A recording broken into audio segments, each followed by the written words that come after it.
I'm not even going to lie.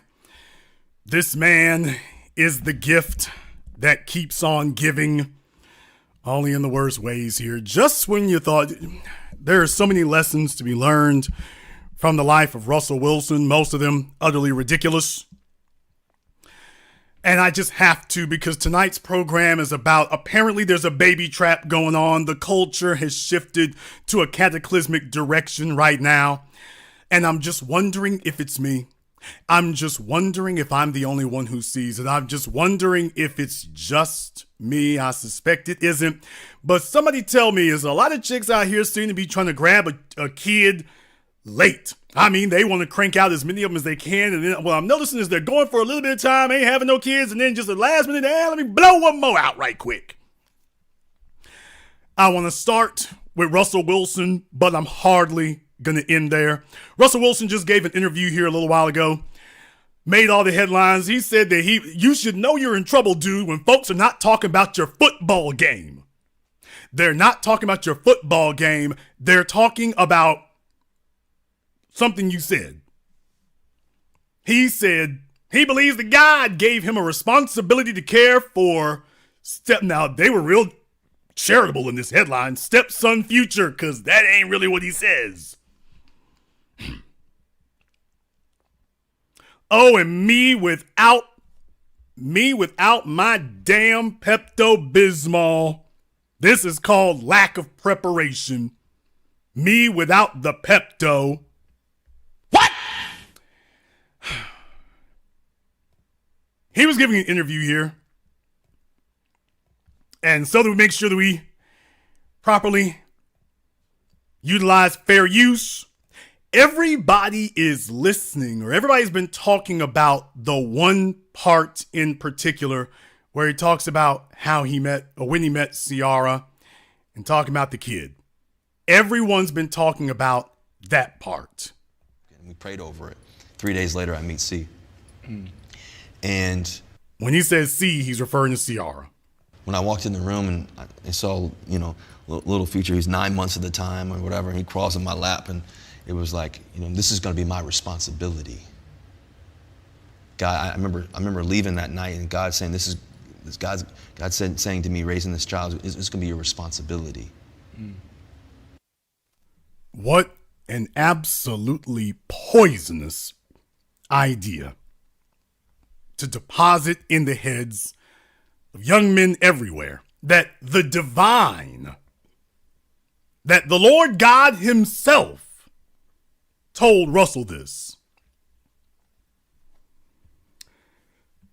The Lord God himself told you to take care of little future. I want you to understand exactly what that looks like. And we prayed over it. 3 days later, I meet C. And when I walked in the room and I saw, little future, he's 9 months at the time or whatever, and he crawls in my lap, and it was like, Now, you notice that the title of the article said stepson future. But you notice that's not what Russell said. He said lil future. Now, fellas, it is one thing to get with a woman. It's one thing to get with a woman who got kids. Can you imagine if you are having to say the name of her child's father every single day? Damn! As a requirement and a requisite of being with this woman. Now, here's the thing. Everyone was talking about this part of the video. That's not the part that I noticed. I noticed something else. And for all the folks out there who are not smart enough to realize where this is going, if you go back a few minutes in the interview, if you all want to know how Future ended up here and how it is that this relationship is going to end, Future tells the guy asks him, how did you meet Ciara? How did you know that she was the one? And Russell gives him the 5 elements that told him that she was the one. And I want you to listen to this mind-blowing list he's about to rattle off. How you knew she was the one, bro? Man, I think there's a few things. Number one is, you know, I'm single sitting there and I'm like... And you winning when you losing. Not this NFL season, he ain't chump. Man, we sit at 1-5. You better be good. I'm good. I got 4 babies walking around. Yeah. You know what I'm saying? It's been amazing. You know, I think I never forget, right before I met C, I wrote out my 5 non-negotiables. I think in any business deal, right, like marriage is... It's a partnership. You got to realize it's a partnership. It's a business deal. Not to be cold, but it's a partnership. We're going to spend the rest of our lives together. We're going to spend this. We're going to do this together. We're going to do this together. We're going to have these kids together. We're going to raise these children together. Like, we're going to make decisions together. Like, so it's a partnership. And so in any partnership, you got to have your non-negotiables. So I started writing those out. So you got to understand, a worldwide washed up simp like Russell Wilson, he knows how beta and simp this all looks. So he's trying to butch it up by framing this as, well, I made a logical, practical business decision. Marriage is like a business. So he's trying to make this look better by claiming, see, you all don't understand. See, this was a business. If you're going to be running a business. Okay. All right. He said there are the 5 non-negotiables. Okay, let's hear them. Do this together. We're going to do this together. We're going to have these kids together. We're going to raise these children together. Like, we're going to make decisions together. Like, so it's a partnership. And so in any partnership, you got to have your non-negotiables. So I started writing those out. I was like, man, I'm going to write my 5 non-negotiables. 5 is the number of grace. So I said, I'm going to write these numbers, this out. And so I said the first one was number one is I wanted a woman of faith. Right, somebody who was equally yoked and somebody who believed in Jesus and everything else the same way. Number 2 is I want a woman who was faithful, not just to me, but also faithful to everything that she's doing. You know, like to her friends, to her job, her occupation. A woman who was faithful. Number 3 is I wanted a woman who was independent, had her own identity. It wasn't, oh, I was Russell's wife or this or that. Like, they had their own identity, they had their own dreams. It could be a nurse, it could be to a teacher, it could be to anybody, but obviously see on stage doing a 1-2 step and leveling up and everything else. But it didn't have to be that, but it was just somebody who had their own identity, who wanted to be volunteer work, or whatever it is. Like, they wanted to have something they're dedicated to. Number 4 was I wanted a woman that was going to love me the way my mom loved my dad on his deathbed when he was at his lowest. My dad used to always say, son, your mom's going to be able to take care of you. And the 5th thing is I wanted a woman who would tilt the room. When she walks in the room, all the furniture would slide her way. And because of who she is and the woman she is. And so I prayed about that. I remember, you know, me and Judah, we went to church and I prayed about that, wrote it out. I wrote actually out on a napkin at dinner as we were sitting there eating a steak dinner. I wrote it out on a napkin and we prayed over it. 3 days later, I meet C. And when I walked in the room and I saw, you know, little future, he's 9 months at the time or whatever, and he crawls in my lap and it was like, you know, this is going to be my responsibility. God, I remember leaving that night and God saying, God saying to me, raising this child, it's going to be your responsibility. So now you all have heard the entire thing. While everybody and their mama is talking about, he said that this child is his responsibility. I was sitting there saying, okay, I'm hearing something a little bit different here. Hearing something a little bit different because I hear some details that a lot of folks are not really bringing up. They're not really bringing these up. So I said, all right. Now, did you all hear what he said his, quote, non-negotiables were? Let's go ahead and review them. And so in any partnership, you got to have your non-negotiables. So I started writing those out. I was like, man, I'm going to write my 5 non-negotiables. 5 is the number of grace. So I said, I'm going to write this out. And so I said the first one was number 1 is I wanted a woman of faith, right? Somebody. Okay, is Ciara a woman of faith? I mean, the first thing she did was she got together with Fergie when they got engaged and Talking about MILF money. Ciara is a devout Christian since when? Have you been to her Instagram? Have you been to her Instagram to see, by the way, this devout Christian? I mean, boy, I'm telling you, when you sit here on the silly sauce and you just start saying stuff and you're not accountable for saying absolute nonsense. By the way, let him tell the damn tale. Let him tell it, and everything's fine. Let him tell it. Let him tell it, and all of us are the dumb ones, or at least we're just kind of naive and just don't really understand what in the world's going on. Someone explain to me, since when did Ciara become this, since when did she become this devout Christian? When has that ever been her identity? Since when? Let me show you all how dumb, yes, Russell, I said dumb. Let me show you all how dumb Russell is. You take a look at their Instagram. You take a look at that. When you take a look at their Instagram, I want to show you something right here, because when there's a bunch of you fellas right now, you've been caught in the baby trap. You've been caught in the baby trap. You are so square, so desperate for sex, so devoid of options, or you're so high on your own supply that you don't realize common sense has left the building. You can take a look on her Instagram. Yeah, this looks like a devout follower of Jesus to me. Sure does. Oh, it absolutely does here. All right. Boy, I'm telling you. Yep.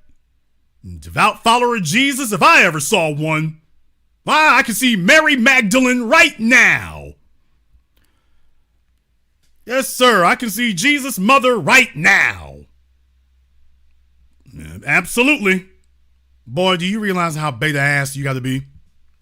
But you know what? You go over to Russell's page and whatnot, and Russell is real big on that, and Russell's real great on that. He's always doing things. I want to show you all the single biggest indicator right now of either how terminally naive he is or terminally foolish he is. I can show it to you all in just one picture. Take a look at Russell Wilson's description on his Instagram. Now, he just told you that he wanted a woman who was equally yoked. Take a look at his description on his Instagram. Let's ride.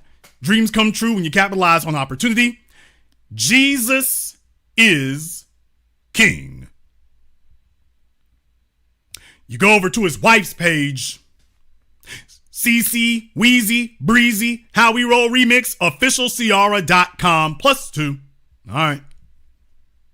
I'm not going to click on that there, but you get the idea.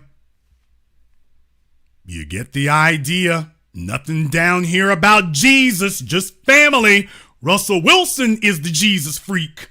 His wife is just the freak. Damn! Russell Wilson is the Jesus freak. His wife is the freak of the week. Now, you all know this. If I can see this, how the hell does he live with her and he doesn't see this? How is that possible? But then again, there's a number of men out there in our society, and that's exactly where they are. You are susceptible to a cunning female. Russell Wilson is many things. He is also naive. He is with a woman who is not naive. That's the issue when you get with a chick who's had kids, especially by a dude like Future. There's nothing naive about Ciara. Ciara is a wolf. Ciara is a predator. Ciara is streetwise, and she went to go get the most square-ass, doe-eyed, greenhorn, wet behind the ears, milquetoast individual she could possibly grab. And it's like, oh, he ain't gonna see it coming, and he didn't. And all these years later, he's still sitting there. Everything that he just said about her is refuted by her behavior. And yet, he's the only one who doesn't see it. Or am I wrong? Now, here's the reason why I bring this up, because as you all know, Ciara just dropped the load again. Now, she's waited all this time, had another kid all this time here again. all this time again. And I was asking myself, I said, self, I was asking some questions about that. I was asking some questions because Ciara is 38 years old. Let me say this again. Russell Wilson is 35. His wife is 38. And yet she's determined to have another child. Now think about that for just a few moments. You already got a gang of kids, 38, and you're like, I need to have one more. I gotta have that.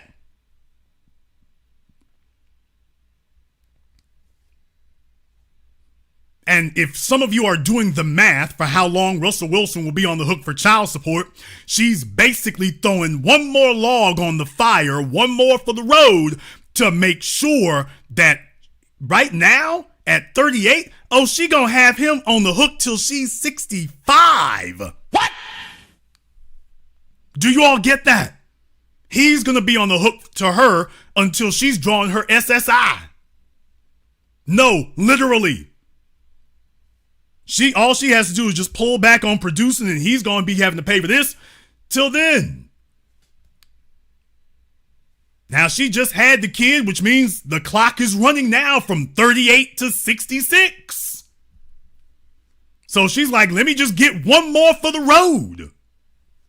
Let me grab one more for the road, just in case this NFL contract don't work out.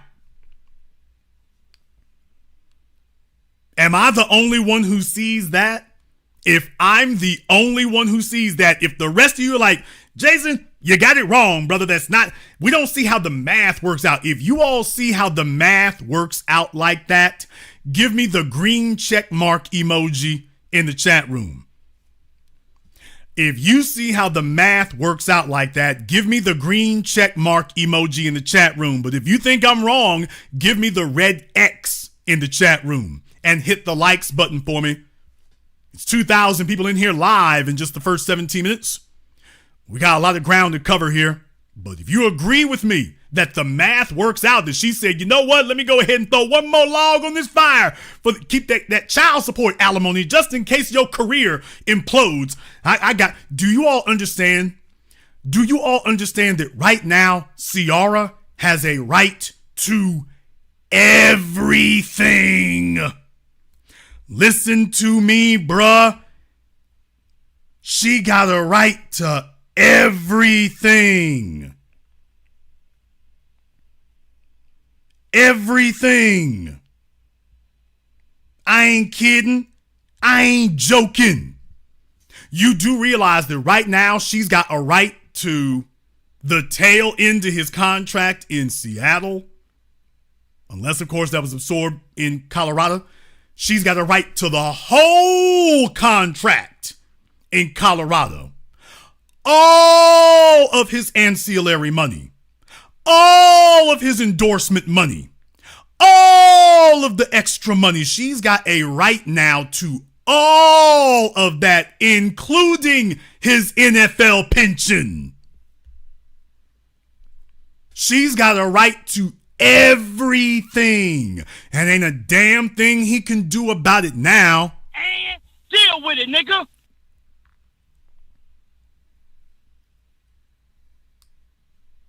And she gets alimony and child support either which way it go. Either which way it goes.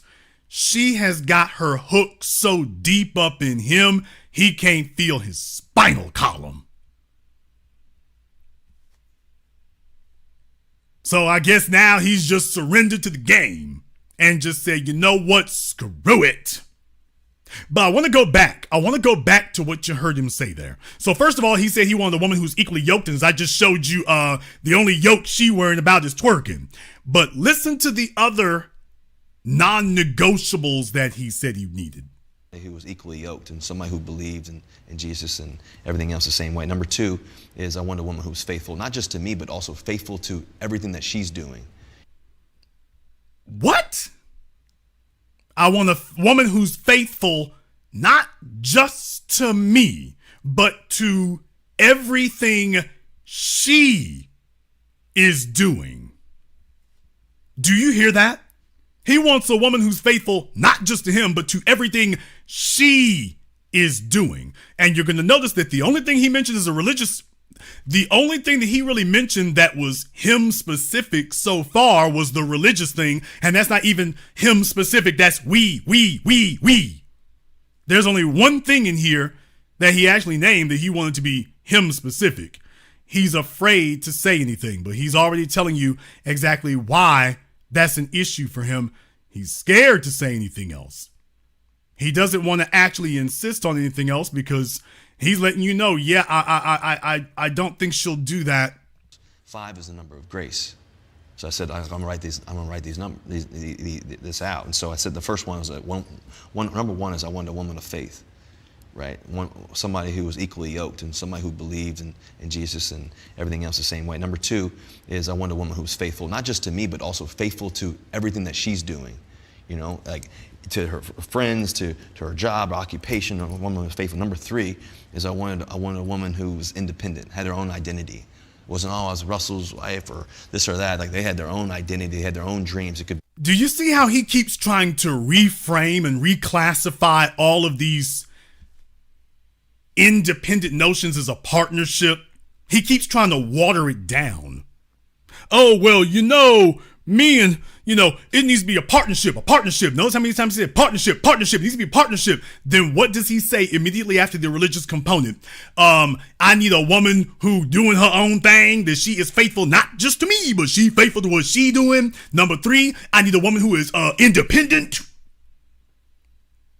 So he's saying that his non-negotiables are that she needs to be a free agent. What woman ain't gonna sign up for that? Here, baby, let me go out here and blow my MCL and ACL out. My requirement for you, I require that you be a free agent. I require that, but there's another one that he's about to name. And this one, let me tell you, I said it from day one, and anybody who wanted to argue with me in the comment section or anywhere else on the internet, you look like a stone slap cold ass fool today, because Russell told you that everything that I said about him was correct with the next requirement. Be a nurse, it could be to a teacher, it could be to anybody, but obviously see on stage doing a 1-2 step and leveling up and everything else. But it didn't have to be that, but it was just somebody who had their own identity, who wanted to be volunteer work, or whatever it is, like they wanted to have something they're dedicated to. Number 4 was I wanted a woman that was gonna love me the way my mom loved my dad on his deathbed, when he was at his lowest. My dad used to always say, son, your mom's gonna be able to take care of you. And the 5th thing is I wanted a woman who would tilt the room. When she walks in the room, all the furniture would slide her way. And she walks in the room, all the furniture would slide her way. And because of who she is, my dad used to always say, son, your mom is going to be able to take care of you. And the 5th thing is I wanted a woman who would tilt the room. When she walks in the room, all the furniture would slide her way.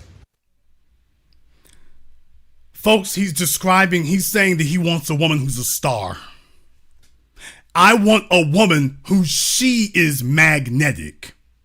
I want a woman who is a star. I want a woman that I can say is a status symbol. That's what he ain't saying. I want a woman who tilts the room, not a woman who appreciates me tilting the room. I want a woman who tilts the room. I want a woman who is going to tilt the room. I don't want to be the one tilting the room. He's telling you he wants her to be the star. He wants her to be the status symbol. What he's telling you is that he's just a typical sprung nerd. His first wife was too square for him. Now he's just walked out to be a victim of a wolf who can see how naive he is. Everything he's named here, with the exception of standing by him the way his mother stood by his father on his deathbed. Well, okay, but everything else you named was a benefit for her. So that anyone who was debating this, disputing this, living in cognitive dissonance, attempting to deny it for all these years, he just told you, yeah, I want a woman who tilts the room. When she walks in, he said all the furniture slides to her side. What he means is all eyes are on her. I want a female who I see her as a status symbol and everybody recognizes her and everybody knows her because I'm a little square dude. And I don't like that feeling.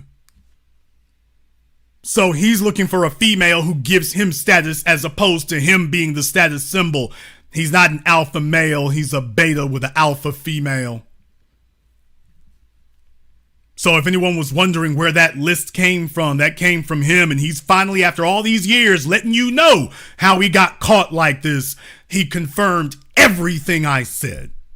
That he was starstruck. He's a fan. He's been a fan. And if she was like these dudes who are fans of porn stars, if he could ever get her to notice he exists, he would give up everything for her. And sure enough, that's what he did. And over on her side, she didn't hear any of this naive bull crap. She only heard one thing. Yeah, she heard the sound of that last train leaving. This fella who is younger, dumber, naive, insecure about himself. He's with a chick who was gonna level him up. By the way, one more thing I want to show you here. I want to take a look at the image here. Take a look at the image you got right there. He's still doing it. Russell Wilson ain't no gold watch, gold chain wearing nigga. What? You a little square ass church boy. Russell Wilson is not some black t-shirt, gold watch, gold chain. Was that Blueface Rolex wearing dude? That's not Russell Wilson. That's not you, partner. When he finally does need to talk to somebody, he doesn't even talk about his woman having an identity. Yeah, never mind the fact that you lack one. He's trying to wear the identity of Ciara's ex or whatever it is he feels that she would want. And he's still doing it. You all know Russell Wilson ain't no gold watch, gold chain wearing dude. Where the hell this come from? You know there's only one person that has been in the orbit or circumference of him or Ciara that looks like that. And by the way, Future do it way better. Bruh, this ain't you. This isn't you. This isn't even good cosplay. This isn't you. So it's very clear which one of you is the dominant and which one of you is the follower. It's very clear who's the submissive after all these years, and now he has allowed her to finagle her way into yet another kid. She just gave birth to another one. And I'm like, dude, at 38, what's the basis? And what she was doing was she probably took a look at how you played in 2022 and said, yeah, let me go ahead. The other kids might get me to 60. Let me see if I can get one that'll get me to 65 or 66. Let me see if I can do that. Just in case, because it's obvious the money is starting to run down. Their little pop-up shops didn't work. The other ventures ain't gonna happen. Eventually, the L'Oreal or CoverGirl people are gonna give her walking papers if they haven't done it already, because they might have already done that.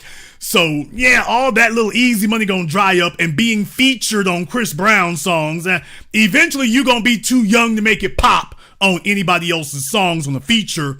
So, what you gonna do then? So, you're like, okay, well, he's where the bag is. So she, as I pointed out here a week ago, she's got him sitting up here buying a whole bunch of expensive houses. You got him mired up under debt.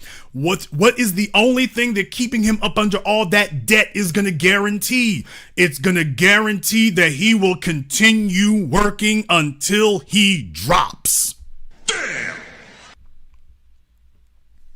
When you put a man up under that type of crushing debt, where he's got debt in the tens of millions on mortgages on these homes, what's he gonna do? He's gotta keep working now. He gotta keep going. She's made sure. This is like folk in the record business, making sure that's like, hey, you ain't making no money. You got to keep cranking out albums. You got to. By the way, what business does Ciara come from? Auntie, chill. Oh, can I go ahead and just lay it on the line for you all here tonight? Can I go ahead and just lay it on the line for you here? Can I go ahead and give you all a brief refresher on the single mother boot camp? But for those of you who are members of my Patreon, you've seen it over there and whatnot, but let me go ahead and give you a brief reminder and a brief refresher on the single mother boot camp. Ladies, no hate, just got to read the mail. Single mom's been through things you ain't been through.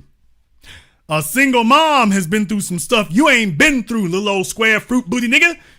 She been through some stuff you ain't been through, and she been through it with Future. I mean, she been through the Cassie stuff. I mean, Ciara has had to sit here and lay up with other females, I'm pretty sure, because that's Future's get down. I can't see how you stick with him for any real length of time. He got straight Diddy energy. So yeah, if you ain't comfortable getting naked with another female in the room, I can't see Future having any interest in you whatsoever.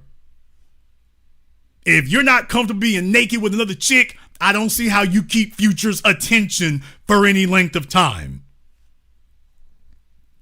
So Future done put her through some things, run her through the mud. She tattooed his name. He didn't give a damn about none of that. He's out here doing what he do.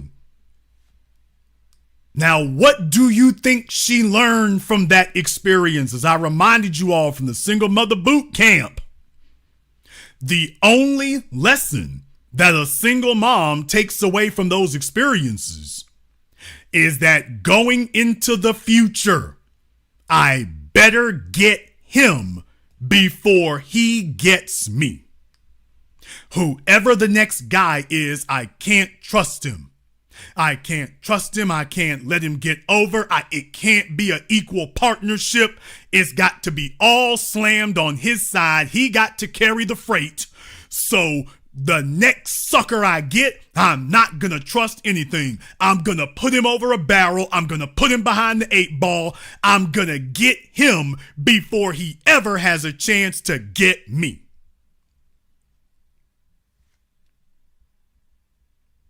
I just have to lay out the brutal reality here. Because women in her position, when they look at relationships, they look at it from the viewpoint of the rear view mirror. She's trying to make up for everything that she sees as a mistake with Future. That's why Russell Wilson is in many ways different from Future, but Ciara is the same woman she's always been. Russell is the one who's altered for her, not the other way around. And if you think about it for a few moments, she's used the tactics they use in the record industry and in the music industry. Let's go ahead and put him over a barrel. Let's put him over a barrel. And now we got him. He's just sitting there. Nothing happening. I got him where he needs to be. That's all there is to it. That's all there is to it.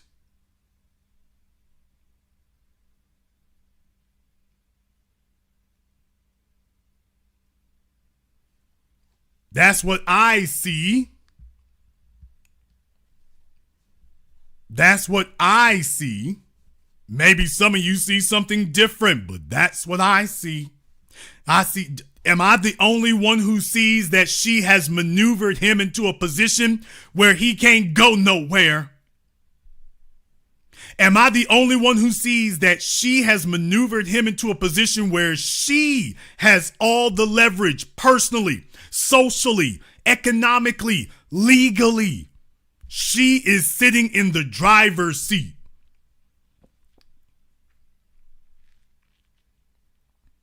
She's sitting in the driver's seat.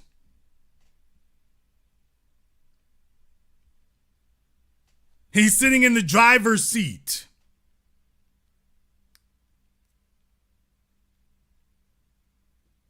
Maybe somebody else out there thinks they see something else.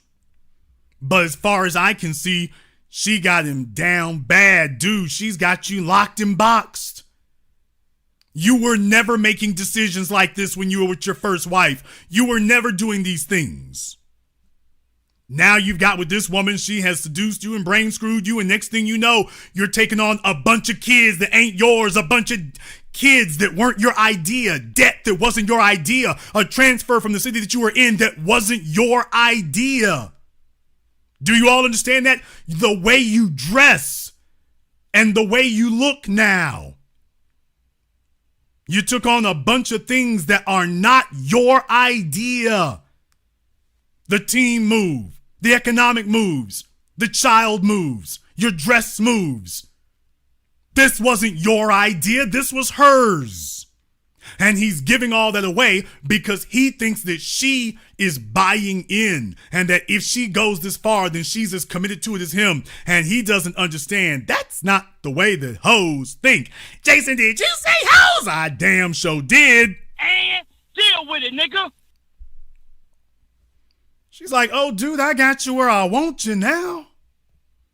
I got you there. That's it. I'm not married to you, fella. I'm married to the state.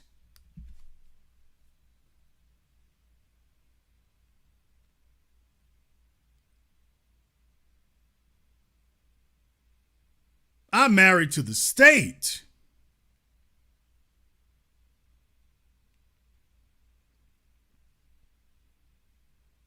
That's where they got y'all at now.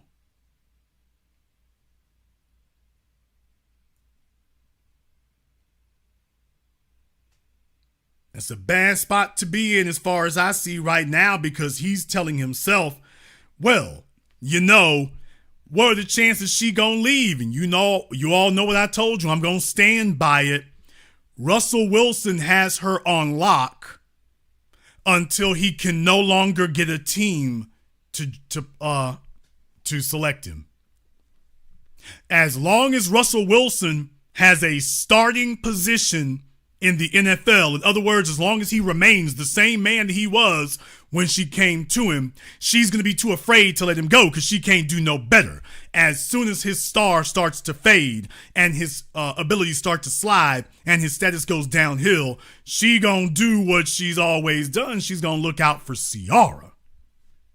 And she's like, well, next thing you know, it's going to be a damn fire sale.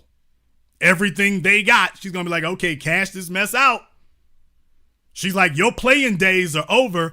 Let me go see if I can go get me a feature on some up-and-coming rapper song somewhere. Let me go see if I can do that. And Russell going to be sitting there singing the blues. And Ciara going to be like, he's going to be like, but baby, I loved you. And, you know, I did right by you. And she's going to be like, and I had to get you before you got me. When things get rough, that's what you men do. I had to get you before you got me. I had to get you before you got me.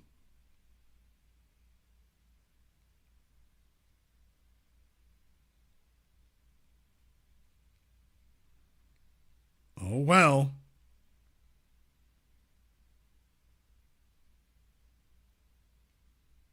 Well, he's not the only one. Far from the only one. Now, folks, let me go ahead and grab something right here. Let me grab something.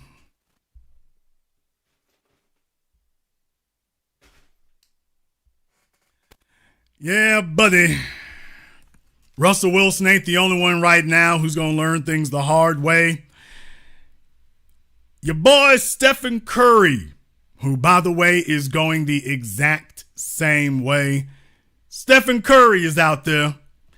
And Aisha just announced that she is now pregnant. No, I'm not kidding. This is coming to us from ABC 7.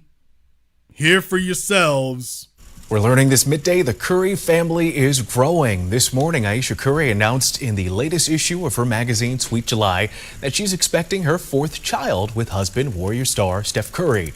Here she is cradling her baby bump on the front cover. In the article, Curry says she and her husband initially thought they were done having kids, but she always felt like somebody was missing. Okay, first of all, we're learning this midday. First of all, dude, y'all, oh, I got to go there. Brother,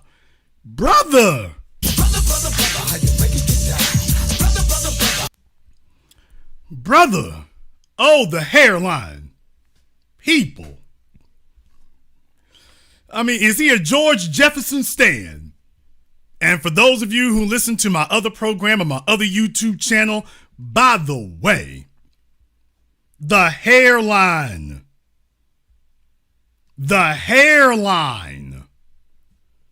Oh, and they gave him the anchor job this time. Like, he's not just the race and culture supporter, this race and culture reporter correspondent this time. Oh, they put him in the driver's seat. They said, oh, we want you front and center. We want you front and center, brother. We want you, when we talk about the black folks, when we discuss the blacks, we want you to be the face of ABC7, a flagship television station. We want you to be the face of ABC7. When we discuss Negroes, we want you to be the one that we show doing that. And I'm just like, oh, this is a joke. They are mocking us as a people. We are being mocked as a people.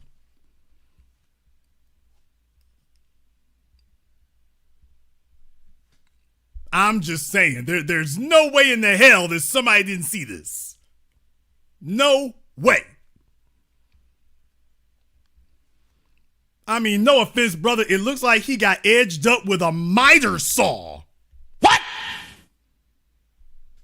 I mean, it looks like he cuts his hair with a cheese grater. Damn. I mean, does his barber have Tourette's? I don't understand. Yeah, just take it off at this point, bro. It's just, oh, that hairline, he's got a half cap. Like, is this Stephen A. Smith's long lost brother? What is going on? Stephen A. Smith, if you want to know where your long lost brother is, I found him. I'm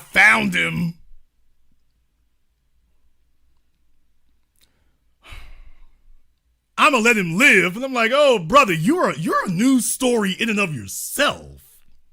I'm trying to let you live, but you're a news story all by yourself, man.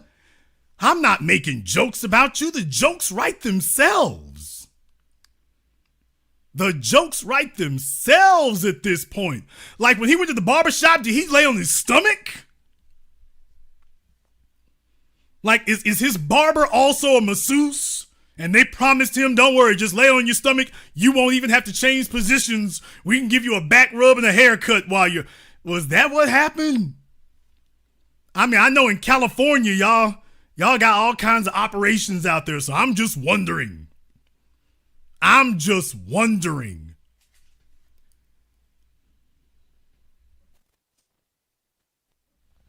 mean, did his barber cut his hair with a skillet? What kind of guards did the barber have on his clipper? What kind of guards did he have? Did he have gardening shears on the clippers for a guard? What was going on? Hey, I don't want to get edged up on the West Coast now. I don't want to get trimmed up on the West Coast now. Oh, I can't do it. I'm scared.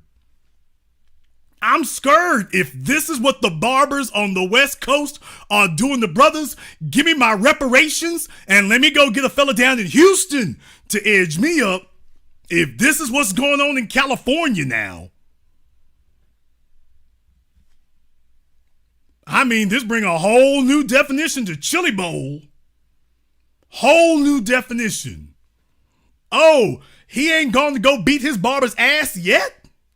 I mean, We showed him on my other program a couple of weeks ago. He ain't been down there to go beat his barber's ass yet. Brother, I mean, I know you gotta catch this assault charge, but you ain't going to go beat old boy's ass yet?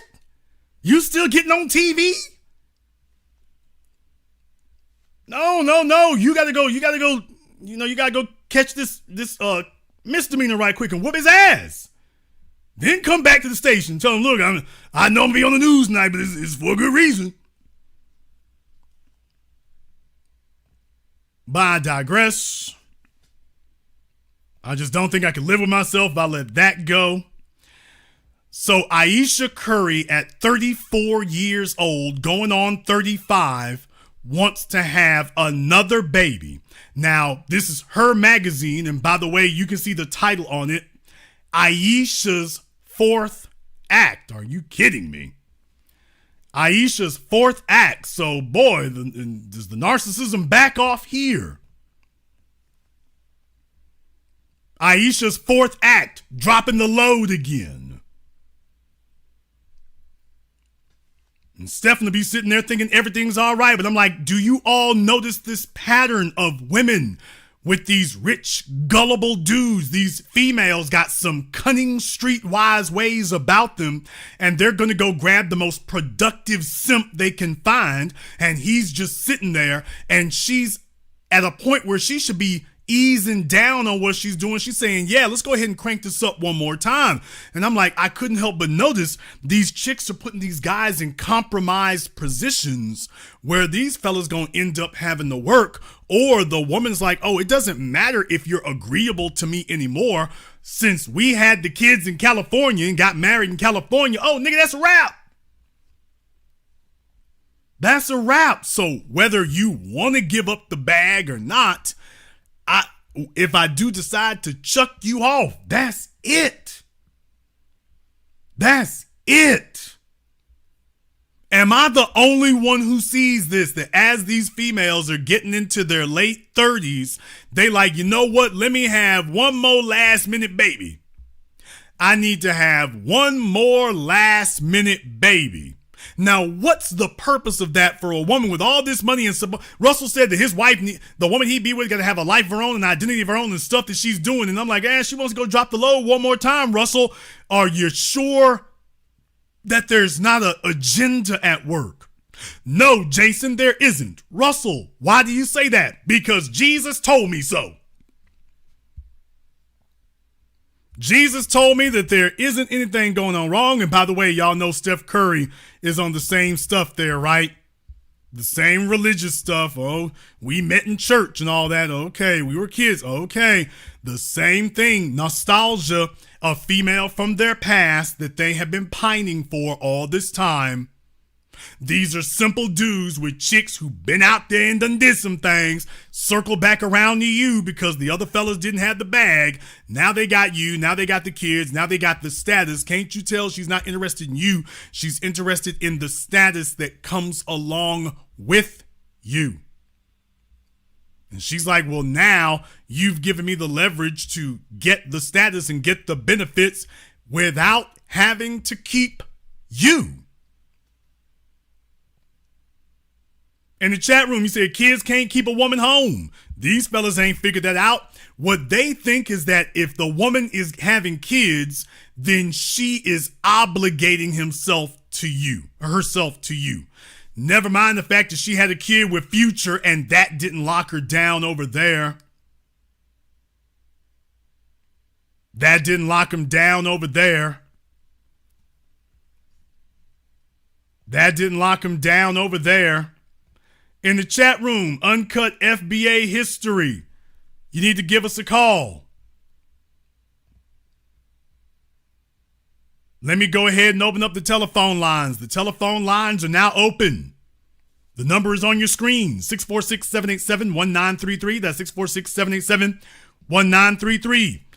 Uncut History here can go ahead and give us a call. Let me also go ahead and throw up the Zoom for you all here as well. Remember that Zoom does get priority. The only thing that we require, of course, is if you are going to be on Zoom, Please make sure that you have your camera and your microphone turned on. Some of y'all are still learning about those things, but make sure you have your camera and your microphone turned on. We'll go ahead and post the link to the Zoom in the chat room here. But FBA History is required to go ahead and give us a call. And this is going to be the new way going forward. I'm just doing my part to warn you fellas that, by the way, there's a lot of y'all who worry about the teeny boppers and whatnot. These chicks, if you a fella who got the bag halfway right, oh, this is the new wave. Here we go. This is the new thing to do. Here we go. Let me see if it looks like, before I cash you out, let me make sure I got all the leverage. Ain't left no money on the table. Let me make sure I got everything. I've gone ahead and posted the link to the Zoom in the chat room. We've gone ahead and posted the link to the Zoom in the chat room. And the telephone lines are now open. The number is 646-787-1933. That's 646-787-1933. Your personal access code to the program that all your favorite YouTubers love to hate watch. This is the one. I want to send a shout out here to everyone who has contributed to support tonight's program on PayPal or Venmo. Thank you very much for your support here. Mr. Waits, Carlos, and Stay Positive. Thank you very much for your support here. In case you didn't notice, YouTube has disabled the super chat. So they are hating on the channel extra heavy. They said that I'm reusing content. So I don't know if folks are out there trolling or if it's just YouTube's usual hate. Eventually, I think I'm going to do something a little extra to get that straightened out, since clearly they're trying to target my channels and stuff because I don't reuse people's content. I'm well within the rules, but just be aware if you were looking for the super chat and why it wasn't working. 2 days ago, I got informed about that. So definitely the channel is being targeted. YouTube is definitely targeting it. But if you look in the description of the video, you can see that we do have the for the PayPal and the Venmo. So definitely go ahead and hit us up. Definitely go ahead and hit us up. You want to be there for that. I'm talking tonight about the baby trap. I'm talking tonight about the baby trap because I want you all to know that what these people do, what these women do, that sends messages through the society. You've got little scummy chicks who tell themselves, well, don't worry, if it worked for Ciara, it can work for me. Never mind the fact that Ciara is a damn near a 10. Never mind that altogether. Never mind that altogether. Don't worry about that. They're not worried about what you getting or ain't getting. Don't worry about that. They got you lined up. You got fellas out here right now. You trying to be doctors. You trying to be lawyers. You trying to do those kind of things. Man, they got you lined up, dude.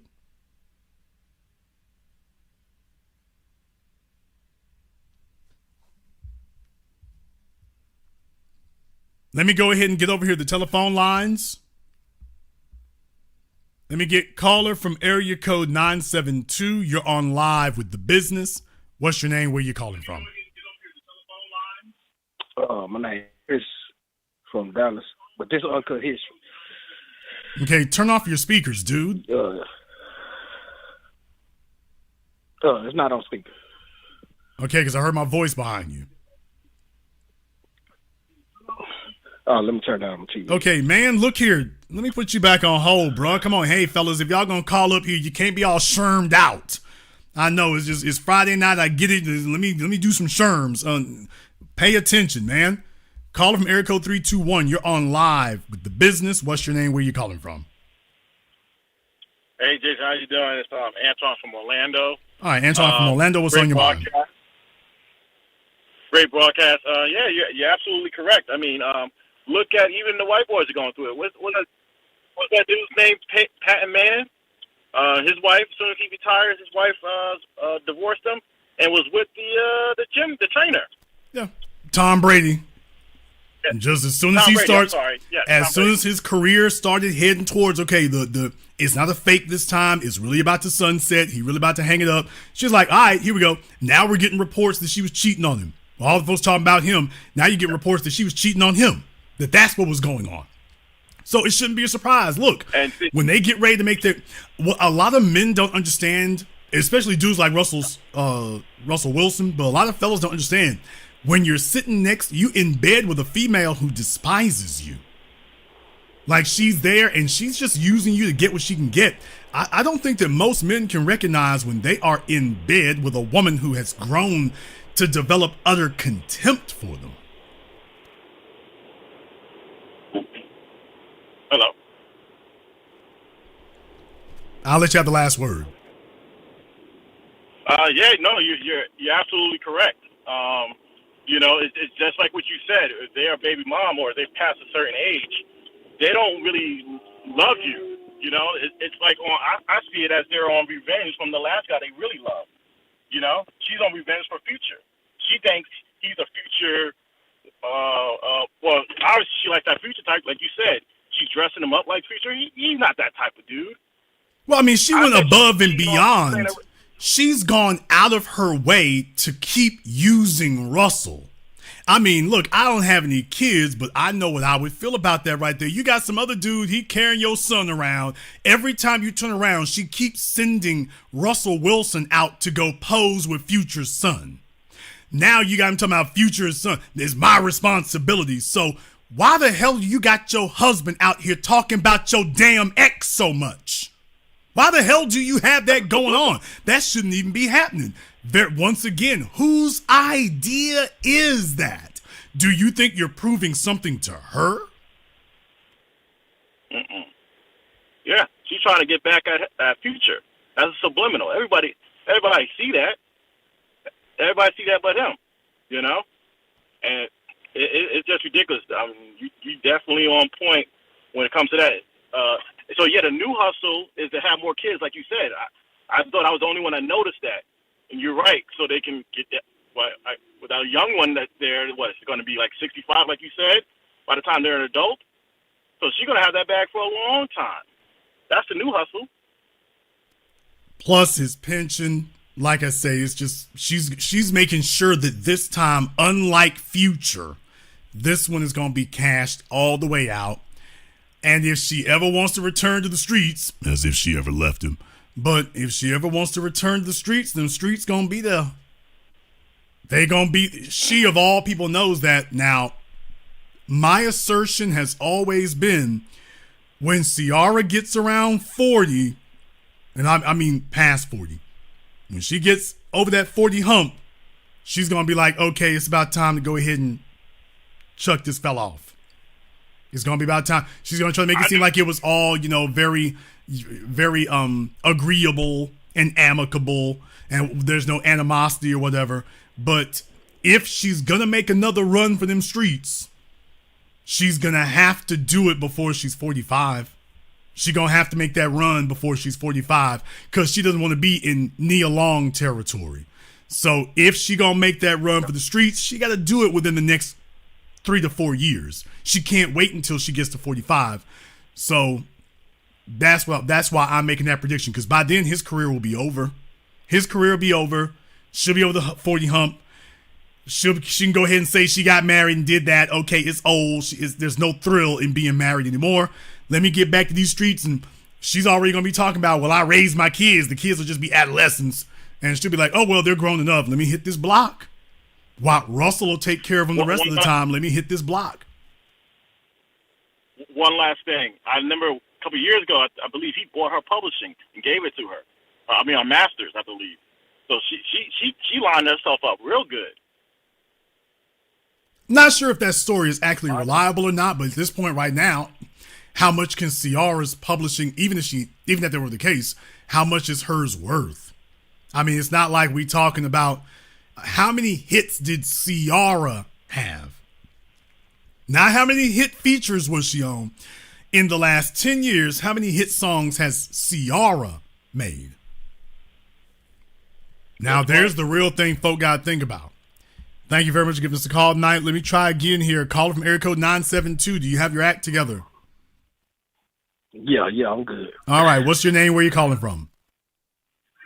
My name Chris. I'm calling from Dallas. Okay, Chris from Dallas. What's on your mind? Yeah, I agree with everything you were saying. I was just saying, personally, it kind of sounds like sometimes you just don't like children.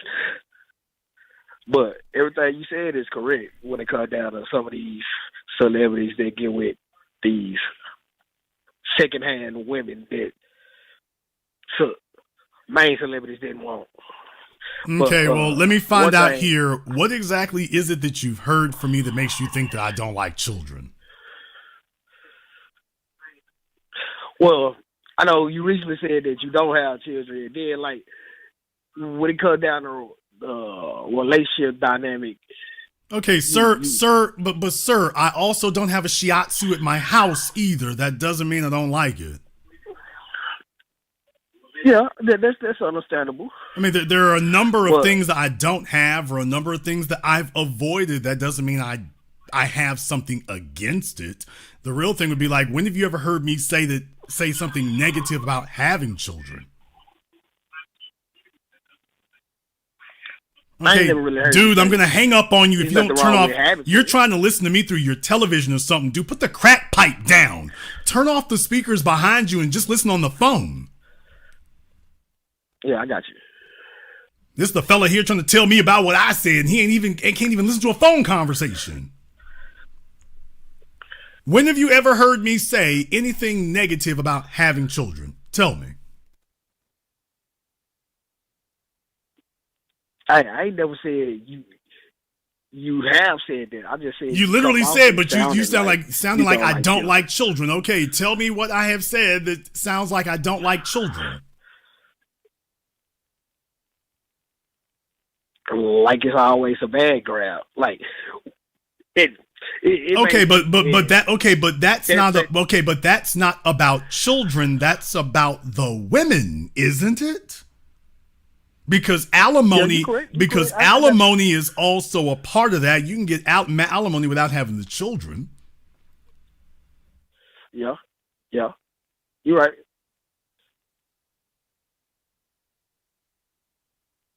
How many kids do you have, sir? I just got one. How many wives do you have, sir? Yeah, I'm not married. I'm engaged, but I'm not married. Oh, righty then. Wait a minute, you say you're not married? Well, my little one just won. Okay, you said you're not married, but you said you're what? My daughter, she's one. Yeah, but you said something else. You said you're not married, but you're what?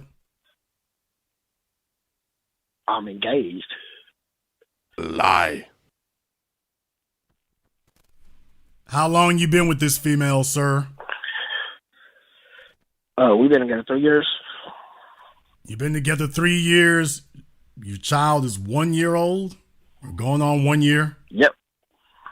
How long have you known this woman? About 6, 7. You've known this woman for 6 or 7 years. Now, he just said they've been together 3. Well, he said, I've known her 6 or 7 years.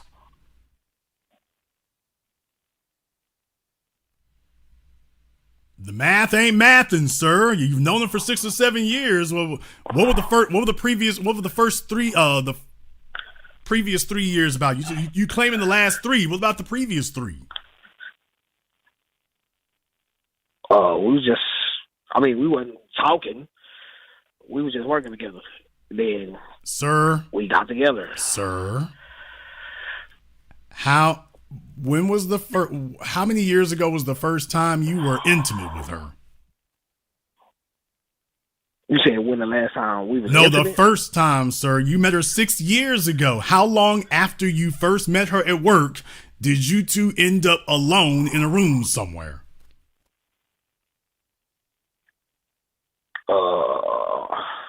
Like a couple of months after we start talking. Damn. Okay, start talking. No, sir. I'm talking about from when you first met her, sir. I'm using very simple English, and clearly it's over. Even simple English is over his head. Sir, very simple English. You said that you met her 6 years ago. How long after you first met her did you two end up laying up? Well, we started dating 3 years later. We started. That sleeping wasn't, with each no, other no, no, no, until, no. like, That 2, was 3 not months what, after. that is not what I asked you, sir. You said you met her 6 years ago. I hear what you're trying to do. What I'm saying is, you met her 6 years ago. You telling me you waited around 3 years? No, that don't sound right. You don't even sound like that kind of fella. You don't even sound like that No, kind of I dude. was already in a relationship. I was in a relationship before I started talking to her. Did you have a child with that female? No, I only got one child. So you were in a That's my relationship. first and only.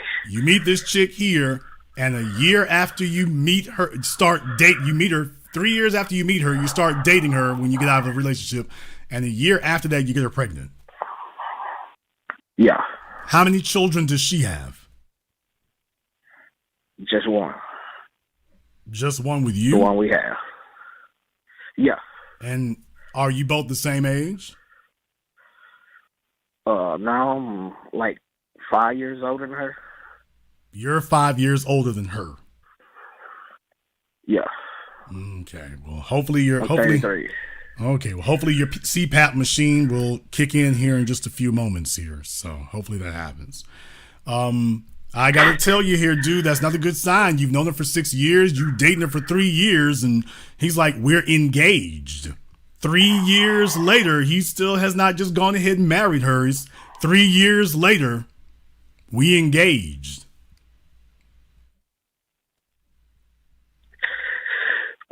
I'm still fighting the little marriage thing. You're fighting whose marriage thing, sir? My issue with the marriage thing. Okay, so I don't understand what that means, sir. You said you were in a previous relationship before you met her. This is all getting confusing. Yeah, a relationship and marriage is two different things. Marriage, that's a. Okay, sir, let's try this a different way. Commitment with God. Let's try this a different way. Have you ever been married? Okay.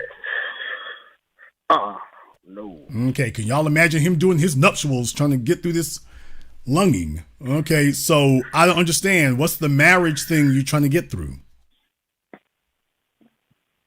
It's the fact how I look at marriage when people get married, it seems like the man just gets sad. So, like the stage, the engagement and relationship part, that it's cool, but once you say them vows, it seems like it's a sad thing. And okay, sir, let me find out here. Let me with. find out here. How old are you? I'm 33. Okay, you're 33 years old, so she's 29 or 30. Yeah. Okay. And you've had no problem getting her pregnant within a year of meeting her. Of dating her. You date her for a year and say, yep, let me go ahead and get her pregnant. And now you're saying, ooh, I don't know if I can marry her, though. It was really an accident, but sir, I'm a man, so sir, I'm gonna take care of my responsibility. Sir, that lady who slipped, It wasn't sir, intentional. Let me put sir, it wasn't intentional. that lady who slipped in the poultry aisle at King Super had an accident. That person who went sliding on the ice in Aspen, Colorado had an accident. Your 3-year-old walking around the house with their cup had an accident. How did you get this woman pregnant, quote, by accident? Well, it wasn't an intentional thing. Okay, but sir, something being unintentional does not constitute an accident. That doesn't necessarily constitute an accident, sir. I feel you. So what I'm saying is, at what point did it become accidental is what I'm trying to figure out.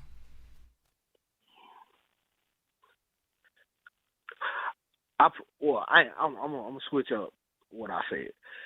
I ain't gonna say it wasn't intentional, but it happened. So since it happened, Okay, but I'm not the type of- but whose idea was it for it to happen? Because it's the 21st century. Everyone has sex ed. Everyone understands how females get pregnant. So, whose idea was it to get her pregnant, sir? I mean, I'm the male. I'm gonna initiate the sex, of course. Now, when it comes down to like abortion, okay, sir. No, sir. What I'm saying is, was she on birth control? No. Very clearly, you weren't. So he grabs a chick 5 years younger than him and says, "Here, let me go ahead and get her stuck with a kid." So what that tells me is that she is more attractive than the female you were with previously. Now, that's what that tells me. That's what little dudes like you do. No, really not the The same. first minute that y'all grab one that you figure, okay, well, this is about the best we can do here. Let me go ahead and cut off her options, because that literally makes no sense for you to do that at 30 years old. Now, the job that you have right now, is it the same job you had when you met her? No, I own my own business. I work on houses. Oh, he works on houses. That's interesting. I would love to hear more about that. What kind of work on houses do you do? We certainly need more skilled tradespeople. Home improvement. I do plumbing, electrical work. When did you get your license? I'm just curious. When did you get your license? Well, in the state of Texas, you don't have to have a license. There you go. Do roofing and home repair. There you go. Plumbing is a different matter, though, sir.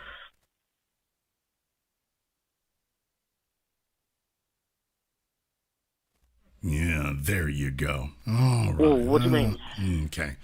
Sir, what you are telling me is that you're unlicensed.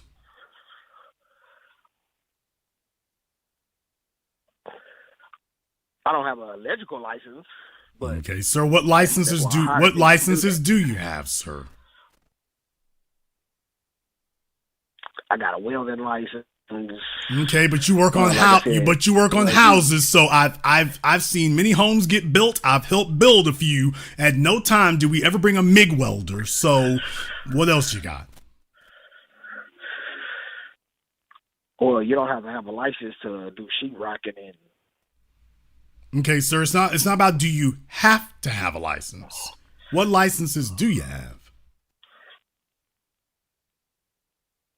I just have my welding and my driver's license. Okay, so like I say, I stay in the state of Texas. You don't really have to have a license to do home improvement.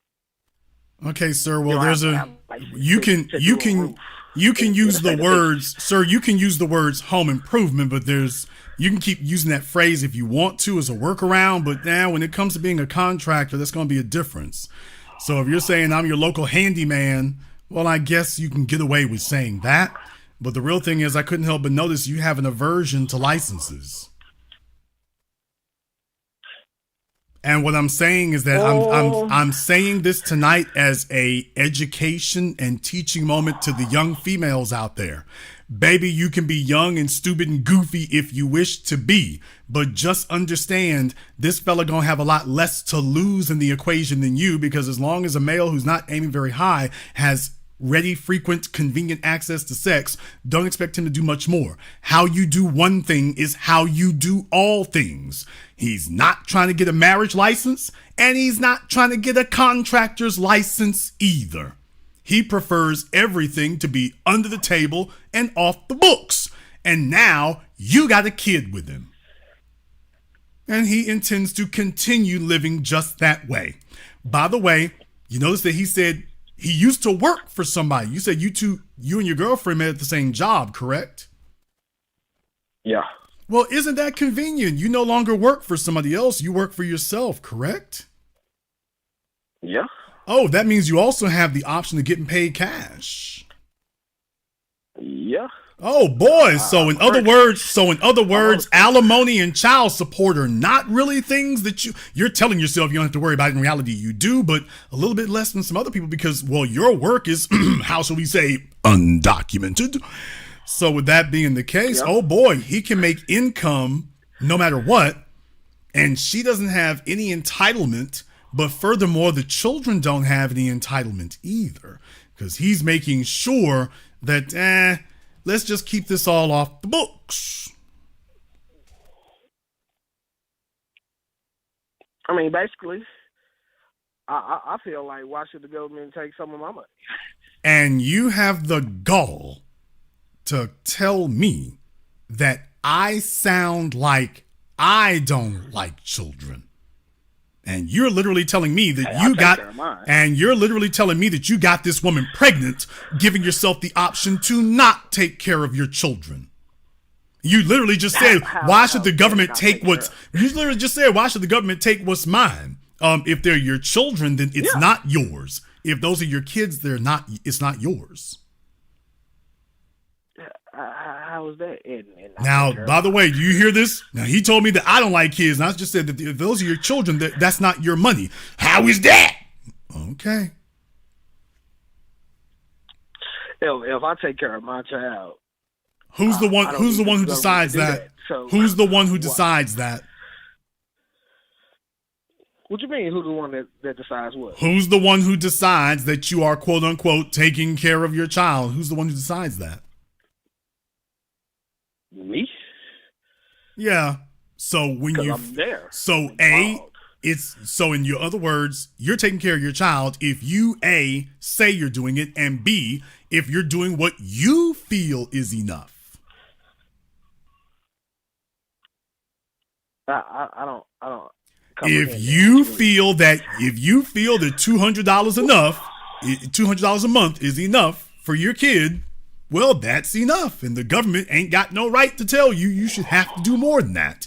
And if you decide that $20 a month is enough, well, nobody should tell you that that's not enough either. Or if you get really generous one month and $500's enough, but that you shouldn't be obligated to do that on a regular basis, which is what a parent is supposed to do.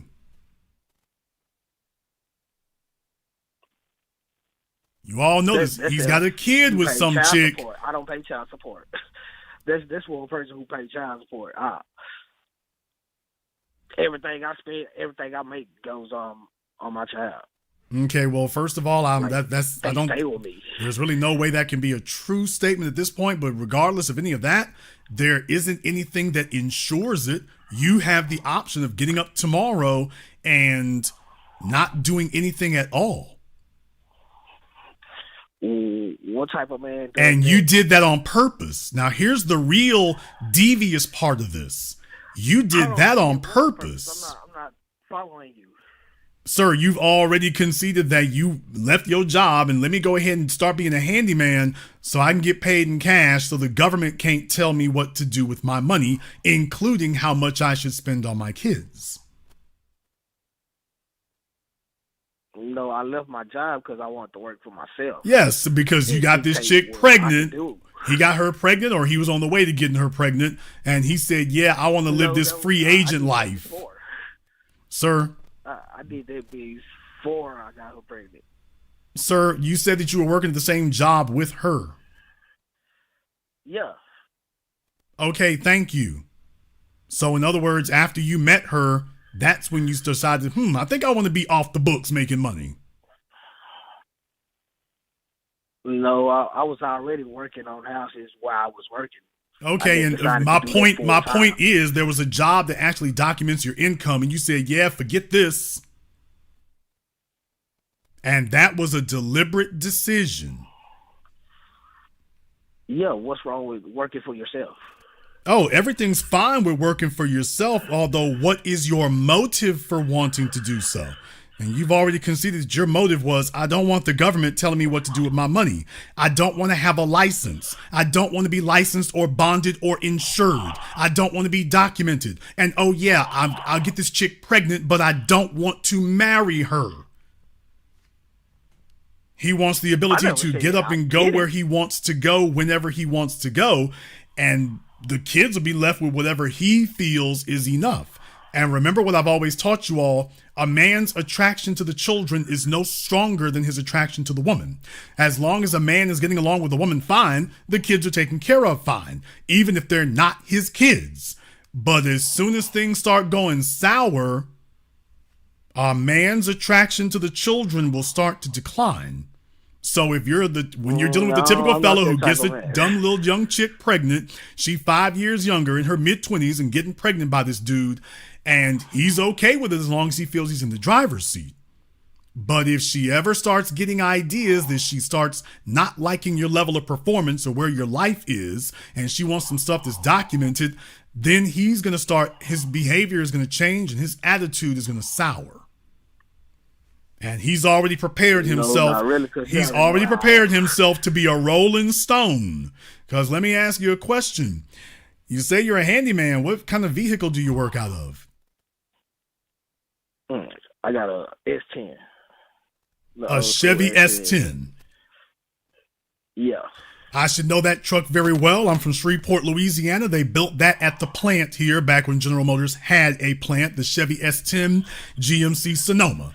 So I'm very familiar with it. That's an ancient vehicle, by the way, because they changed it. Well, it is, but it's also small and cheap. And I'm bringing this up for a reason.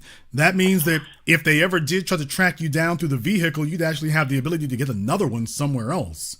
Wouldn't cost you very much. Yeah. Boy, your life is incredibly mobile. Low maintenance is both. Your life is incredibly mobile and incredibly nimble. That's part of being free. But fathers aren't free. No, when I mean free from. You meant what you said. Fathers aren't free. Control. Sir, fathers aren't free. Yeah, I don't know what you mean when you say sir, that. the key word of the key part of responsibility is that when we say you have something you're responsible for, that means you don't get a choice in how convenient it is for you.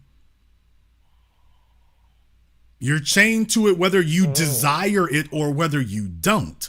That's why it's called a responsibility and not an option. I'm trying to understand what responsibility have to do with government oversight. Sir, you have a responsibility to make sure your kids have shoes. And I do that. Okay, but my point is that's not optional. You have a responsibility to that. Now, there are some circumstances where people might try to give you a pass on that kind of thing, but my point is, as an absolute, maybe you can't be made to do that all the time, but you have a responsibility to make sure they have that, whether you like doing it 1 year or whether you don't. And you've got many more responsibilities. What you've done is engineer a situation where you can make kids, get this chick pregnant, and at the same time avoid being accountable to any responsibilities. Unless, of course, you say it's okay to do that. No, because I'm gonna be there regardless. Whether sir, based on your behavior, how do we know that? I was raised around a lot of old. Okay, well, sir, that's anecdotal. None of us saw that. None of us saw that. We can't measure that. What you're talking about right now, we can't measure it. We can't confirm it. Tell me what we can measure and confirm right now that assures us of what you're going to do a year from now.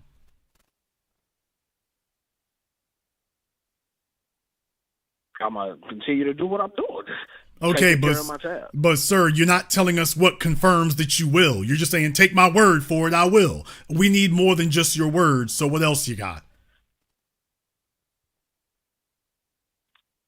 I'm trying to understand where you're coming from. Like, you already understand where I'm coming from, sir. Playing dumb is not a good look. That's really not. I'm going to file taxes and tell the government everything I make. Sir, we all we all file taxes, sir. That's not some extraordinary obligation. We all file taxes. What makes you too good? What makes you too good, sir? What makes you too good? The rest of us file taxes. What the hell are you talking about? I wasn't too good, sir. We all file taxes. How did that become a special obligation?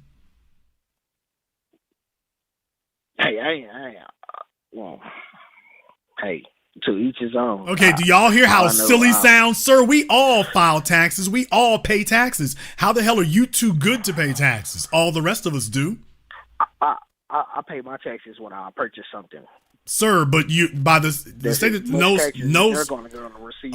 Sir, no, because you get a whole bunch of things that you're. No, sir, be quiet. You're a liar. If you're driving a truck on Texas roads, that's paid for with federal money.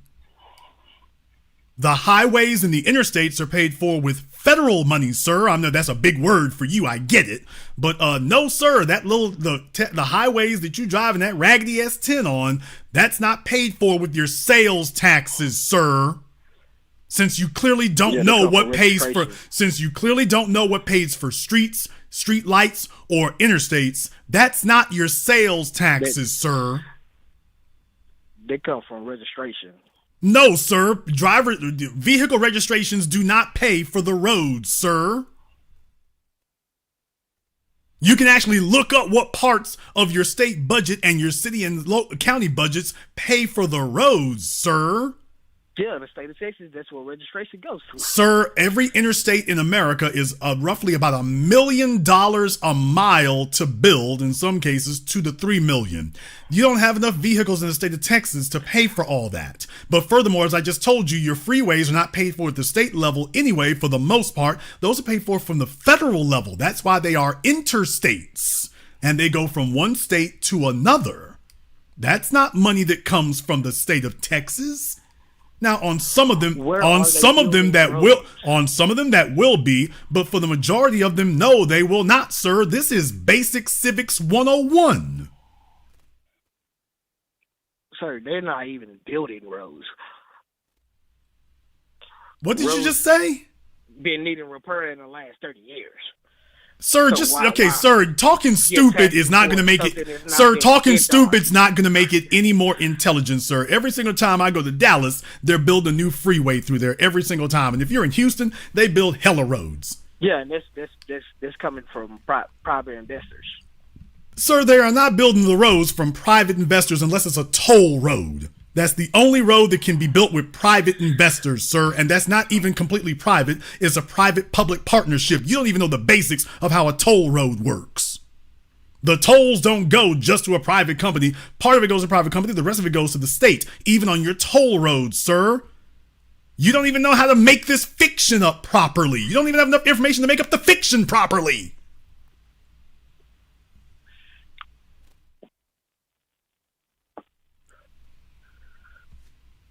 And he got the nerve to tell me that I sound like I don't like kids, and he's literally sitting here on this phone debating, even making up lies to try to defend his right to not be obligated to what his kids have to get. Think about that for a few moments. This is what they have to get.